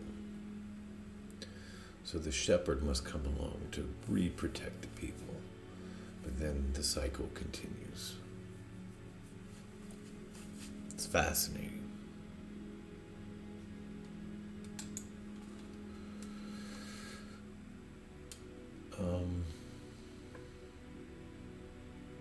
So then when you start to look at Sumerian art like this would be Inanna, and you can see that she begins to dominate and gain the power, right? That's kind of what you're seeing here. She holds the reins, and she is standing in the power seat. And what I want you to notice is there's symbols, there's subtle symbols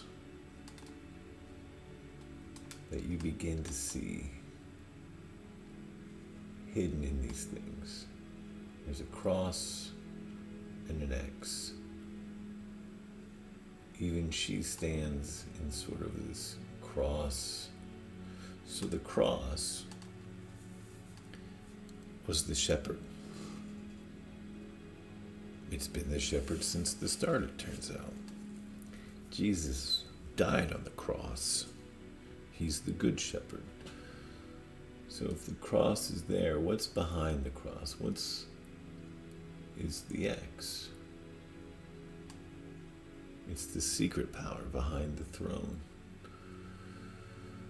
Now this is the cuneiform word for Inanna. And something that's interesting is you've got these other chunks, but this big main one turns into the Phoenician, Hebrew, Greek, Aleph, A, the number one, right? It all comes from somewhere. The Aleph. The Aleph.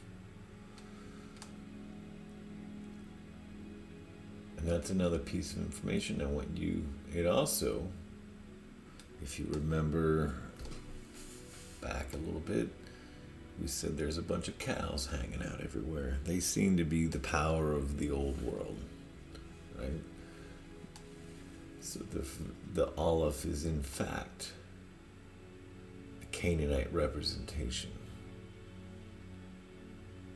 of the horned cow. In the Sumerian religion, I want you to notice a few things. You have your Lugal, Shamash, but not just any king, right? This king's name is Sin. He's the father of Ishtar, and his symbol is the moon. Sin. The moon and Sin are synonymous. There's the sun, the moon, and the stars. The star of Ishtar, the star of Inanna, the moon of Sin, the sun of Shamash. It's very important.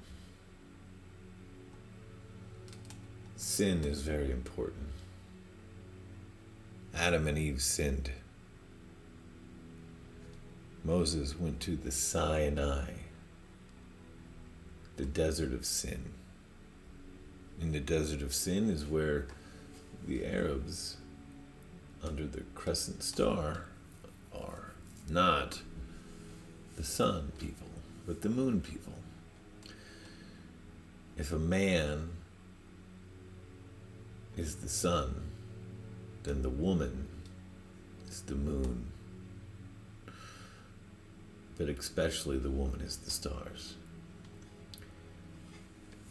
I told you this gets strangely esoteric. It's almost more than you can probably deal with, but just follow along. This is the star of Inanna, also known as the star of Ishtar,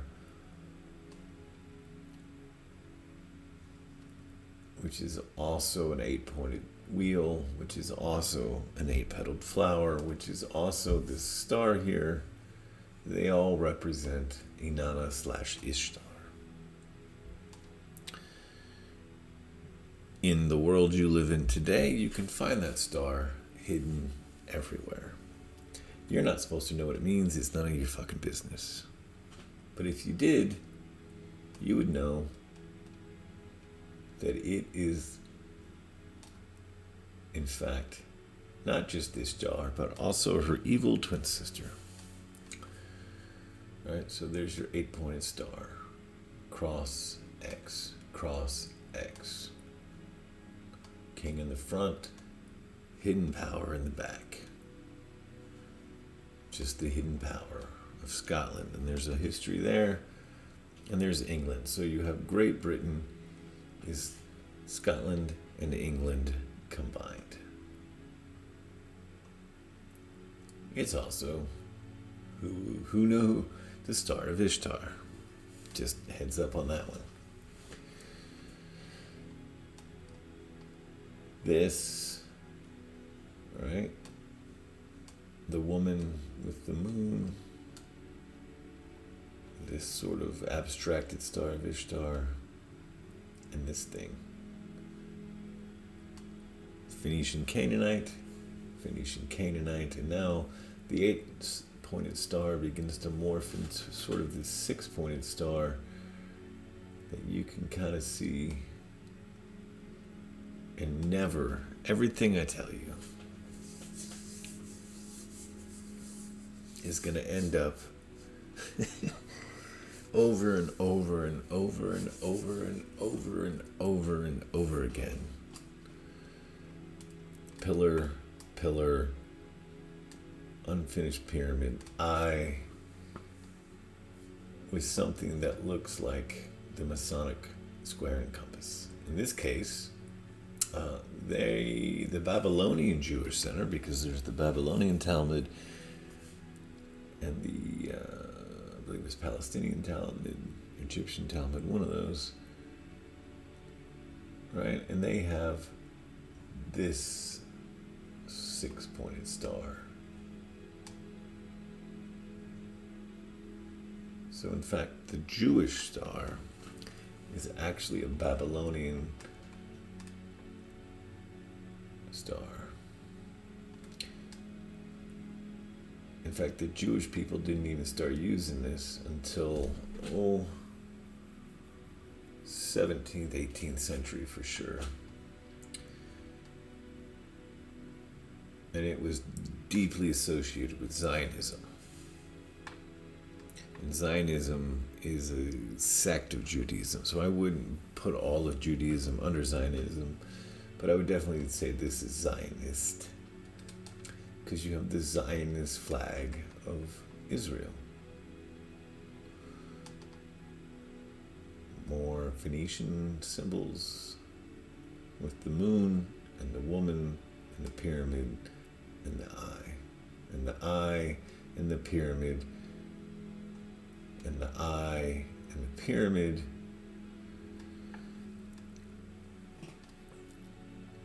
And I'm still not sure on this one, all right? I'm working on this. What exactly is the mark of Cain? And the best I can say is it's one of three things. It's either the power behind the throne, that would be the power of the throne, the power behind the throne,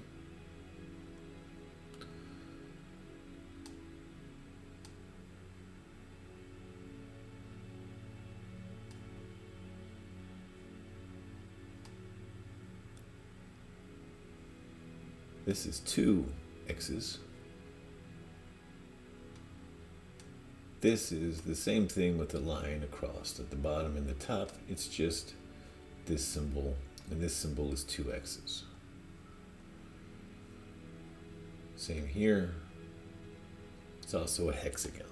And we'll get into hexagon. So this is where it's getting kind of weird. But in addition to that, it's also an eye. So I would say, because the whole point is to build to this thing, right? So all of these religions are going here. And the Lord set a mark on Cain, lest anyone finding him should kill him.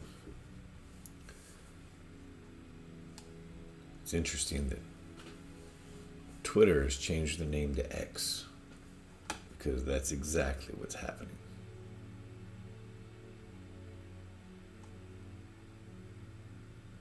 X marks the spot.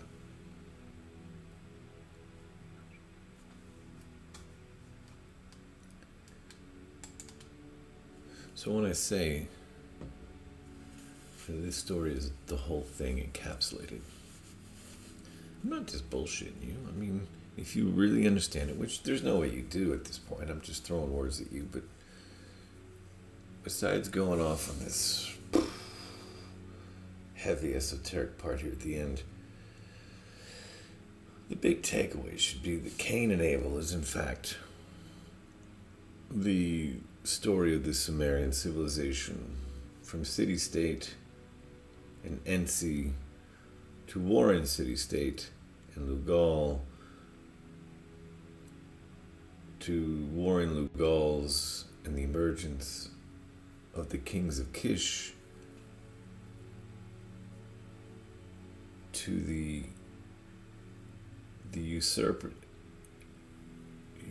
of power by a priest to become a king, and then from king to attempt to become the emperor, to his final demise by the true emperor, the first emperor, and the savior of the people. Seth, Noah, the Akkadian Empire.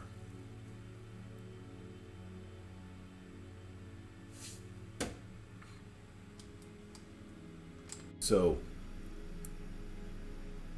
back to Lugal Zagazi.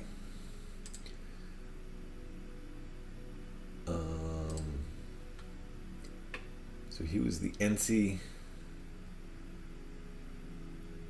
of Umma, right here, and they had this endless fight of Lagash.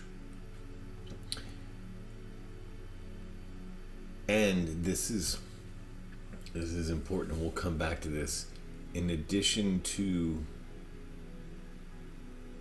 being the king, the Lugal, after being the Ensi, so somehow he jumps to the higher status of Lugal, and then he jumps to the ultimate Kish, and we'll see that in a second, is he was also the high priest of Nisaba, the Sumerian goddess of writing, learning, harvest, and the patroness of scribes. So it is interesting that we have a little bit of harvest along with a man that is, in my mind, directly related to Cain, and we will definitely hit her in just a second.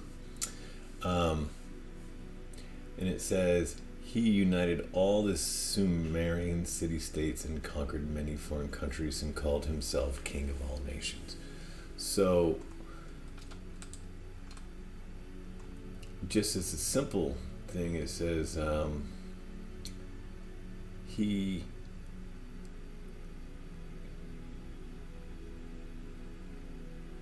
ultimately annexed most of Sumer, or all of Sumer, and they said that he was almost an emperor, but he was not quite. So I'm making the case that specifically, although metaphorically and allegorically, Cain and Able represents the way the system played out in general, right? You started with these city rulers, and then because of the ongoing skirmishes, you ultimately ended up with these shepherd kings, these Lugals, and then you ended up with bigger hegemonic Lugals trading importance, but the overall system stayed in place until you get to this man, Lugal Zagazi, and he went on an absolute rampage. And I'm going to say, especially since he started as an Ensi, and especially since he's related to this priestess, who you will see, that he is the Cain, and Abel is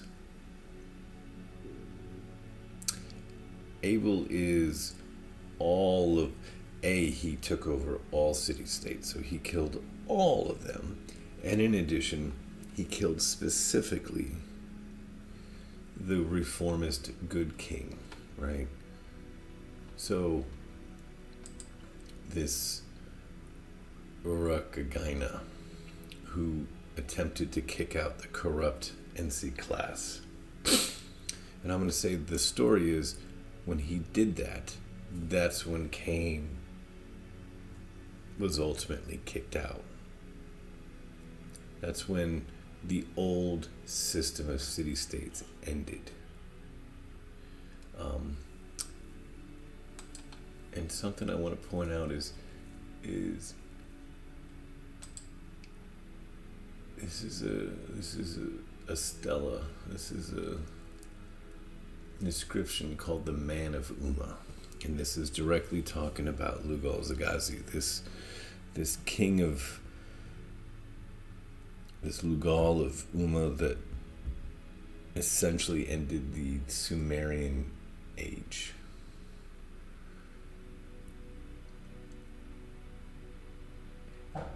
And here's something I want to read is,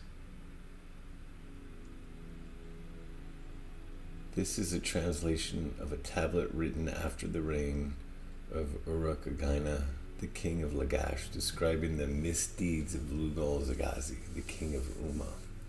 In the war between them, the events occurred during Lugal Zagazi's attempt to conquer all of Sumer and Akkad. The front of the tablet is shown above, the back is shown below. This was probably to make the tablet inconspicuous, since it was dangerous to criticize Lugal Zagazi after he conquered Lagash. The unusual thing about this tablet is that it has the rounded shape of an accounting tablet rather than the square shape commonly associated with historical or literary writing. The repetition of the story is deliberate. It is meant to sound like a litany of the crimes committed by Lugal-Zagazi. Although Lugal-Zagazi was originally the ruler of Umma, he had moved his capital city to Uruk. When this tablet was written, he called himself the king of Uruk. On this tablet, he is pointedly called the man of Umma. Lagash and Umma had been at war for generations. The writers of Lagash often called an Ummite king the man of Umma, as a way of saying the enemy rather than call Lugal-Zagali by his rightful name, the king of Uruk. The scribe calls him the man of Umma, as if to say, once an Ummite, always Ummite. There is some bitterness and contempt in the title itself. So here's what it says. The man of Umma, Lugal-Zagazi. To the levy of the boundary territory he set fire. To the Antasura temple he set fire, and its silver and lapis lazuli he bundled off. The palace of Tarash he plundered. The smaller Abzul he plundered. The dais of Enlil, the dais of Utu he plundered. The Ahash he plundered, and its silver and the lapis lazuli he bundled off. The Ebabar he plundered, and its silver lapis lazuli he bundled off. The temples, terrace and Nama of the sacred grove he plundered, and its silver and its lapis lazuli he bundled off. And basically he's setting fire and bundling off and demolishing temple after temple after temple. In Henda he overturned the shepherds. In Kaesh, the temple of Nindar, he plundered. In Kenanor, the temple of Duma Bazu, he set fire, and its silver and lapis lazuli he bundled off. He plundered, he bundled off, he sacked. The man of Umma, after Lagash, he sacked. It is a sin against Ningirsu that he has committed. The hand he brought against him will Ningirsu will cut off. This is a god. A sin of Uruk-Againa, king of Girsu, it is not. Lugal-Zagazi, the ruler of Umma, for his goddess Nisba, let that sin be bore on his neck. And a final little interesting note is the guy that wrote this felt morally obligated to inform us that this writer of this tablet has just made a mistake. Quote, the last line is sometimes interpreted as, let that sin be bore on her neck, meaning Nizaba's. I thought this was unlikely because no Sumerian writer would be so sacrilegious. I was convinced that the meaning was for the sake of Nisaba. Let the sin be borne on the neck of Lugal-Agazi, since his crimes were a disgrace to her. Then I noticed this little thing, which is a sign written after her name that means a possessive, or possibly is the sin of Nisba. Nisba's sin, implicating her in the crimes of Lugal-Zagazi, since she is the patron goddess of his city. This was the intent. If this was indeed the intent, it shows just how bitter he is toward Lugal-Zagazi for the destruction of Lagash. Hopefully the writer later recanted his blasphemy, because Nisba is the goddess who invented writing and the patron deity of the scribes, so it is unlikely that she had anything to do with the destruction of anyone's city.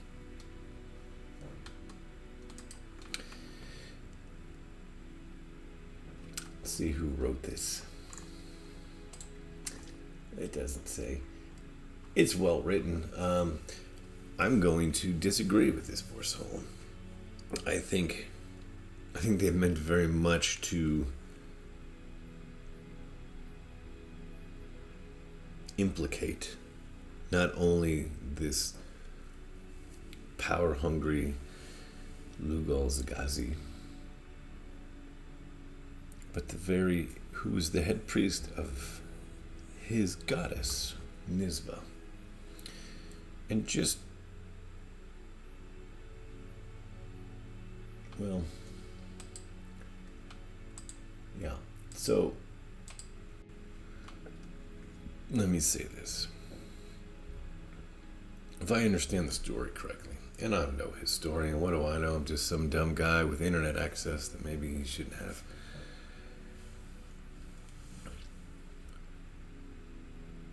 We have an ongoing feud. And then we have two men that seem to have taken possession of cities that they didn't technically need to be in possession of.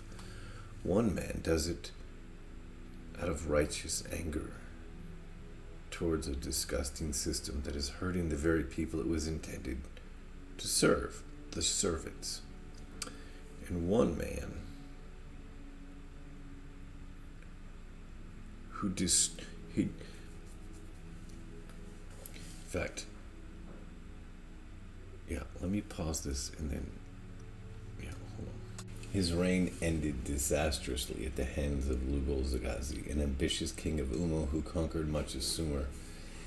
It is documented in clay tablets, which we just read, that he razed, plundered Lagash cities and temples.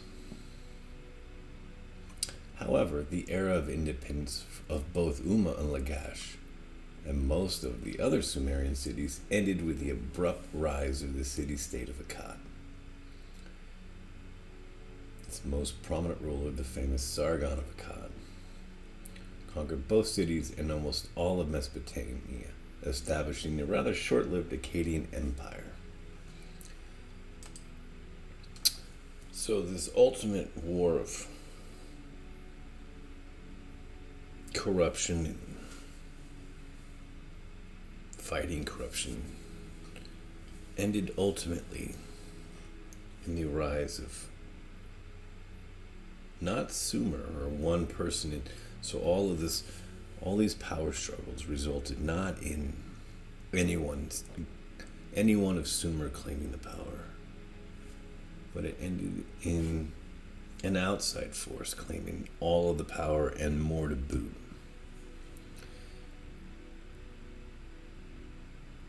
And I'm going to make the claim now, and then I'll explain it in detail afterwards, that person that claimed the power was in fact, as we can see right here, I'm going to say that Lamech represents Lugal-Zagami, the city-state of Umma, later upgraded to the city-state of Uruk that he claimed kingship over, and then as he attempted to destroy everything, that his death would be, what did it say? It said, if Cain shall be avenged sevenfold, then Lamech 77-fold. And I'm saying his death was avenged for sure,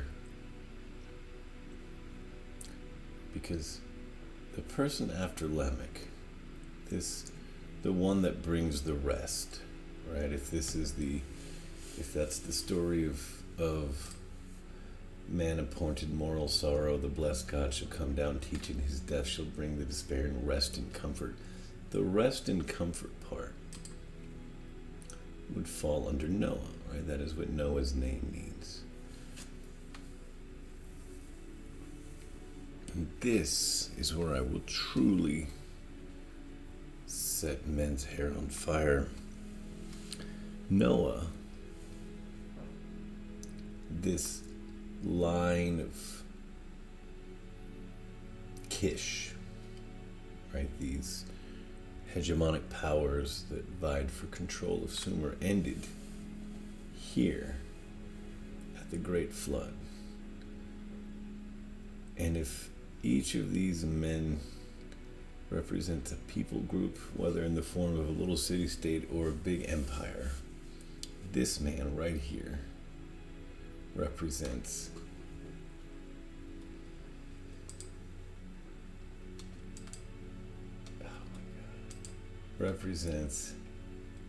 this man, Sargon of Akkad, in his seemingly out of nowhere rise to supreme power in the establishment of the first empire. And that the great flood of Noah is in fact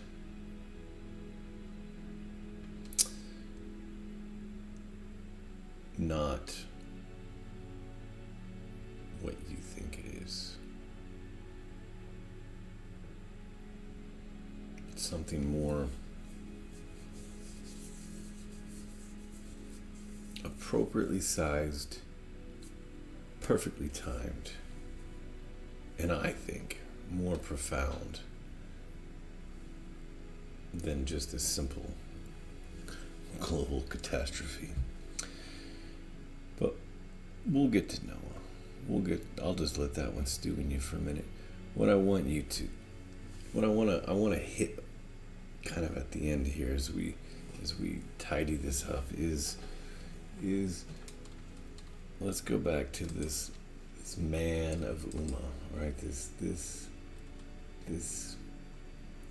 at the end, this priest who's writing this indictment of the acts of Lugal Zagazi, he not only indicts Lugal Zagazi, but he indicts his goddess that he is the priest of, right? Lugal Zagazi is the priest of Nisba. So then the question is, I'm going to go right here. So if we go to Nisba, she was the Mesopotamian goddess of writing and grain, and that's what we've been told over and over again.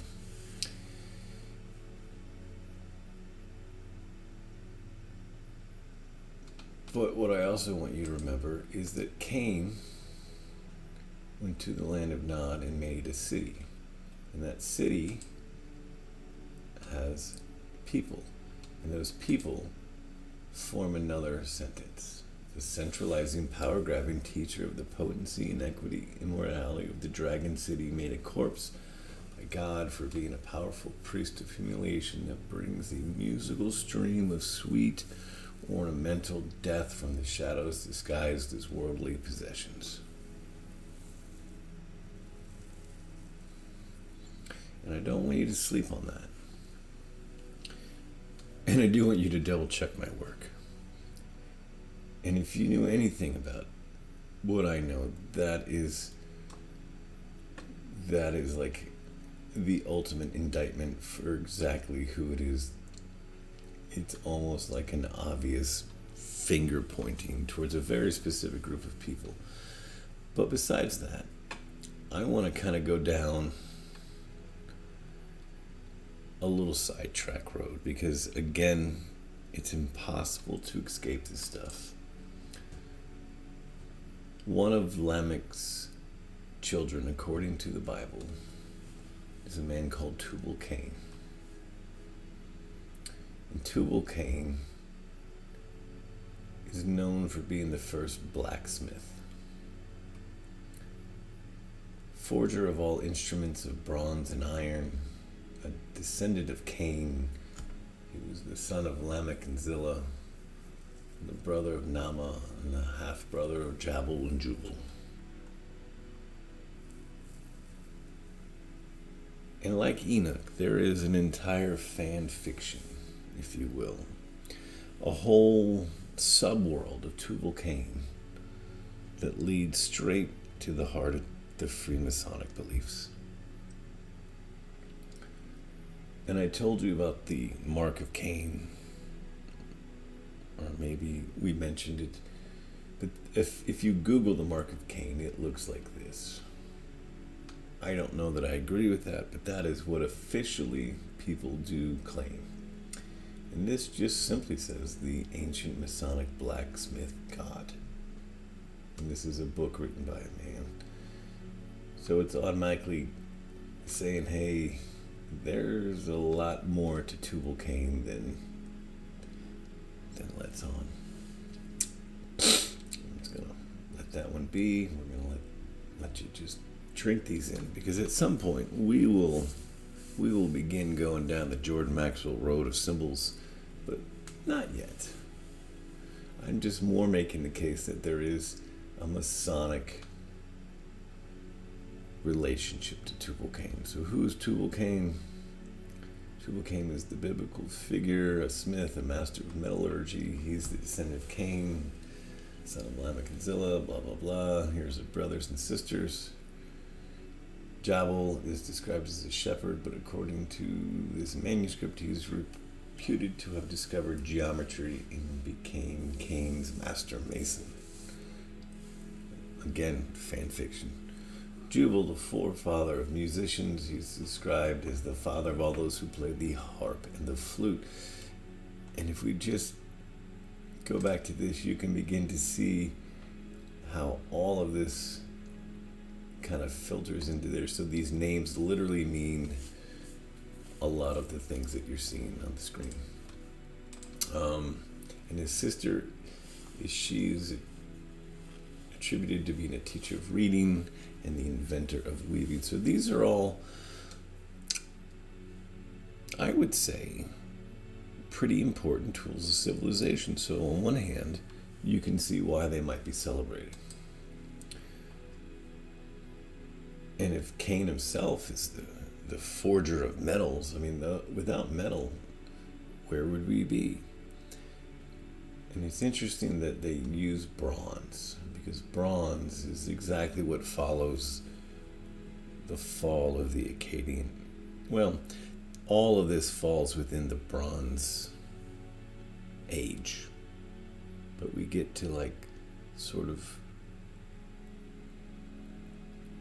deep into the part of the Bronze Age that people are mostly familiar with as it goes towards the end with the Egyptians and other places. Flavius Josephus, in a book, Antiquities of the Jews, stated that Tubal-Cain exceeded all men in strength and was very expert and famous in martial performances, in the art of war. Tubal-Cain and his family make their first Masonic-related appearance in the Matthew Cook manuscript, circa 1450, the second oldest of the Masonic old charges, which recants the legend of the construction of 2 pillars by the 4 children of Lamech, Jabal, Jubal, Tubal, and Nama. Fearing the destruction of the world by fire or water, the siblings decided to inscribe all the sciences they had found into these pillars, one made of marble, which would not burn, and the other from clay brick, which would not sink. All right, here's a Tubal-Cain. I believe that might be his sister. Why does Tubal-Cain, an artificer in metals, play such a prominent part in our ritual? This is being spoken of by a Freemason. Why was not a builder chosen, or at least someone connected with the art of building? For a full answer, we have to go back to the oldest documents of the craft, the MS Constitutions. But first we should glance at a biblical background of the story, which appears in Genesis 4. The Bible tells how Cain, having murdered his brother, escaped to Eden, to Nod, where his wife bore him a son, Enoch. Cain then built or started a city knowing himself to be accursed. He named it after his son Enoch. And again, when I say that Enoch is the center of the Kabbalistic world, you can see how that actually begins to coincide with some of this Cain, Tubal-Cain Masonic connections. The succeeding verses then recount the birth of Enoch's grandson Lamech, with the story of Lamech's 2 wives and their 4 children. And it goes through those again. Jabal, the father originator of the science of tending flocks. Abel had been a shepherd, but Jabal had widened the class of animals that could be domesticated. So you can see that this is kind of where what I've been saying and what you've been told your whole life, definitely we part ways, right? So I'm saying that Abel's shepherdness is not literal shepherdness, but a representation of kingship and protecting the people. And they're here going, hey, he didn't just have sheep, he had cows and goats, and like, not what that's different line of thinking, different understanding of shepherd. Jubal, founder of art and music. Tubal-Cain, inventor of the forge, skilled in brass, ironwork, and in cutting instruments. And Nama, the Old Testament text simply names her as Lamech's daughter, but a Jewish tradition arose, and as well as established among historians and Middle-Ages, that she was inventor of the arts of weaving and other related skills. So much for the background, amplify slightly with notes from early commentaries. The story, insofar as concerns our present, it is derived from the earliest pillar legend incorporated into the historical portion of these things. And it's a repeat of what we had said. There is no need to discuss the accuracy of the legend. Josephus gave us one version of it in his Antiquities, and the story reappears in the writings of many of the medieval historians. And again, repeats this M.S. Cook in the 1400s. And these pillars become, they're a huge part of what you need to understand anything. So these two pillars, not Solomon's.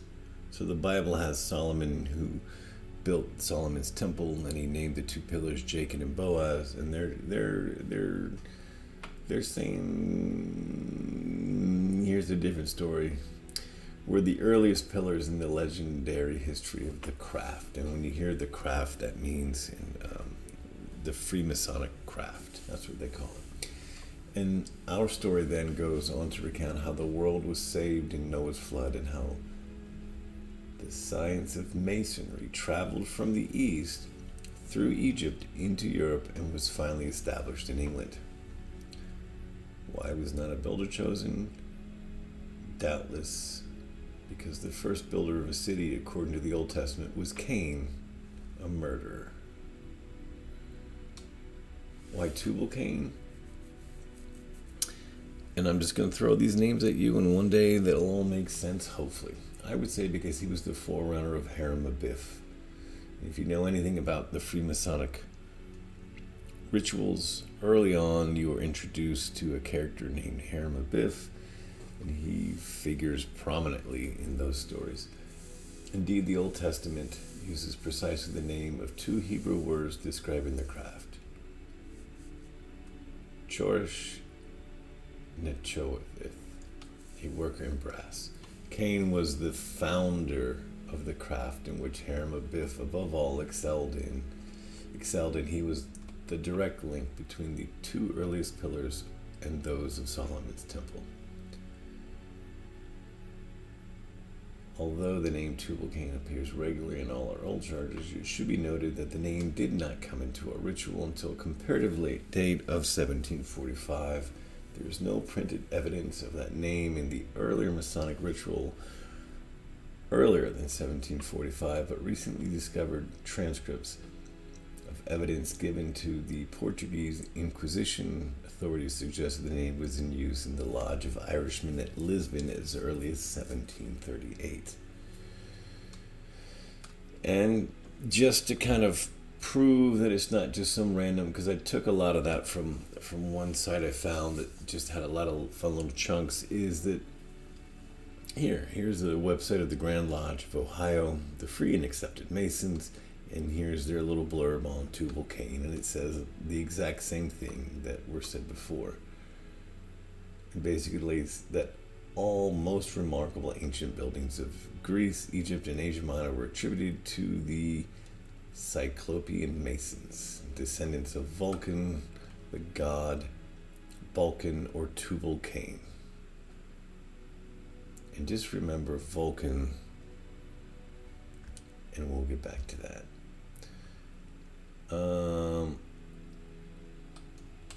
And let's see what this is. This is another it's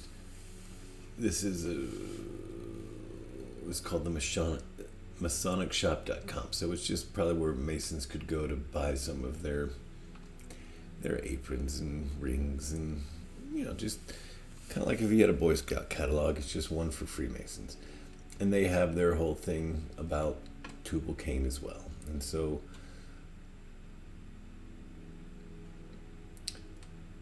and how they just connect Tubal Cain to these other things that we had seen. And they're very happy to use the Bible. So I say all of this to go back to here.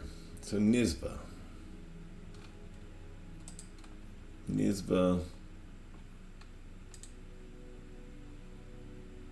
and I'm saying Lamech. Lamech represents,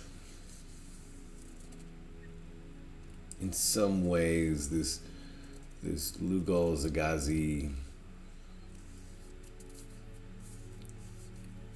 corrupt power grab that didn't just destroy his enemy Lagash with its reformer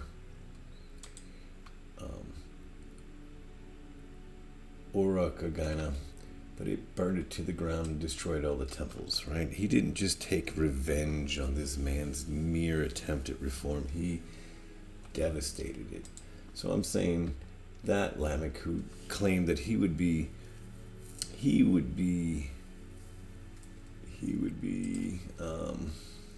avenged 77-fold, and his kids were later used as the impetus of Freemasonic and civilizational tools from this city that their grandfather built, Cain, this first murderer. So it's just a family of torture.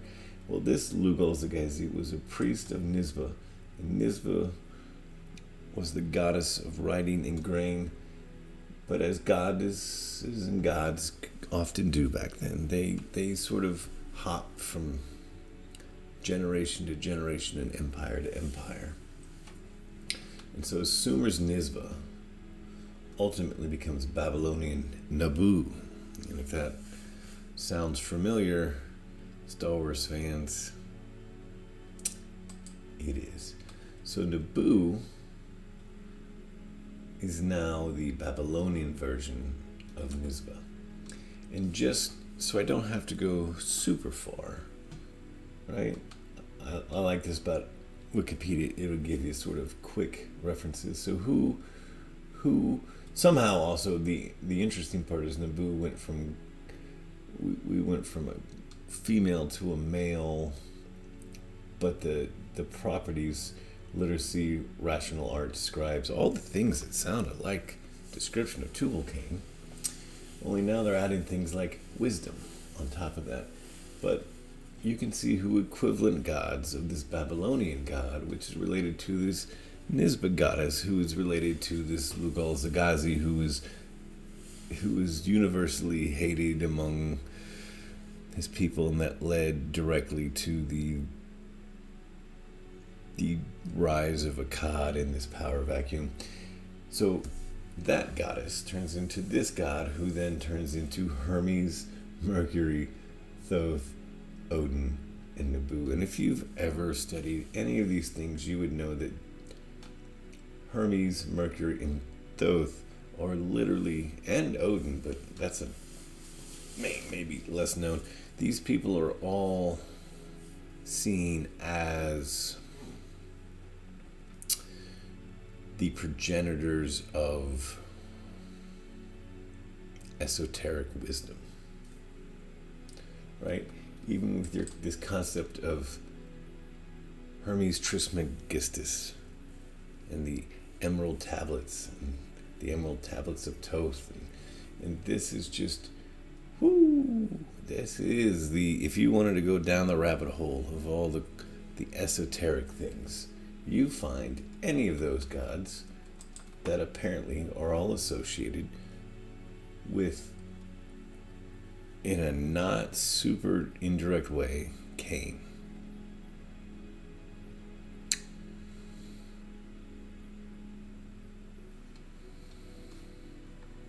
And so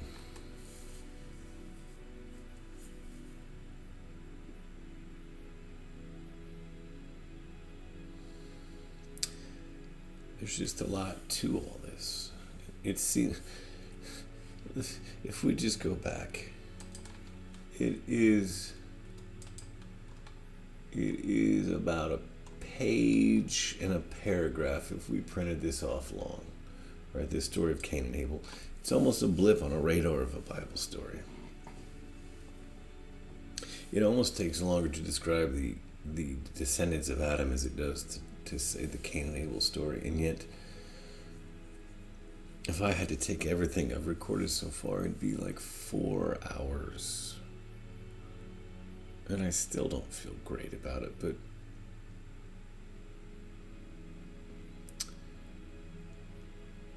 I would say it's definitely letting you know Cain and Abel is the story of Sumer. Point blank. And it ends with the fall of Sumer, the rise of Akkad. And the fall of Akkad essentially marks a clear marking place in history. And so this story of Noah that we'll be talking about next,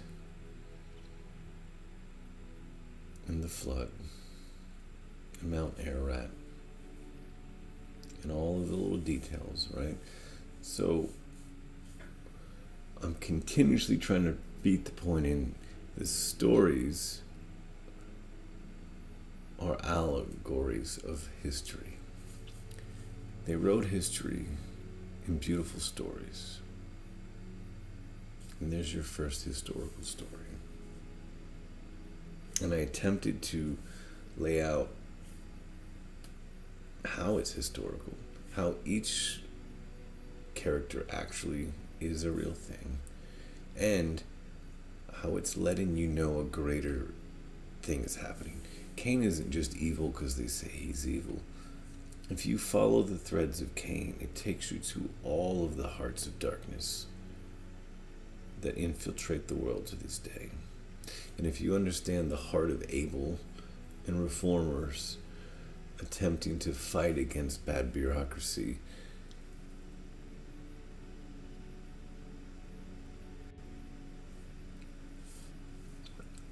and you think of our world today, you can see how almost immediately the power structure figured out how to not only create their own importance, how to grab power, but how to keep it and establish systems in place that ensured that they would be there forever. And history is almost in many ways the cycles of fresh peoples who strive for excellence, who are ultimately ensnared by their own bureaucratic chains, which ultimately suffocate the very life force that they were latching, parasiting onto, until that falls apart and a new system comes up and a new parasite is formed. And it's not that there's an endless conspiracy, it's that the spirit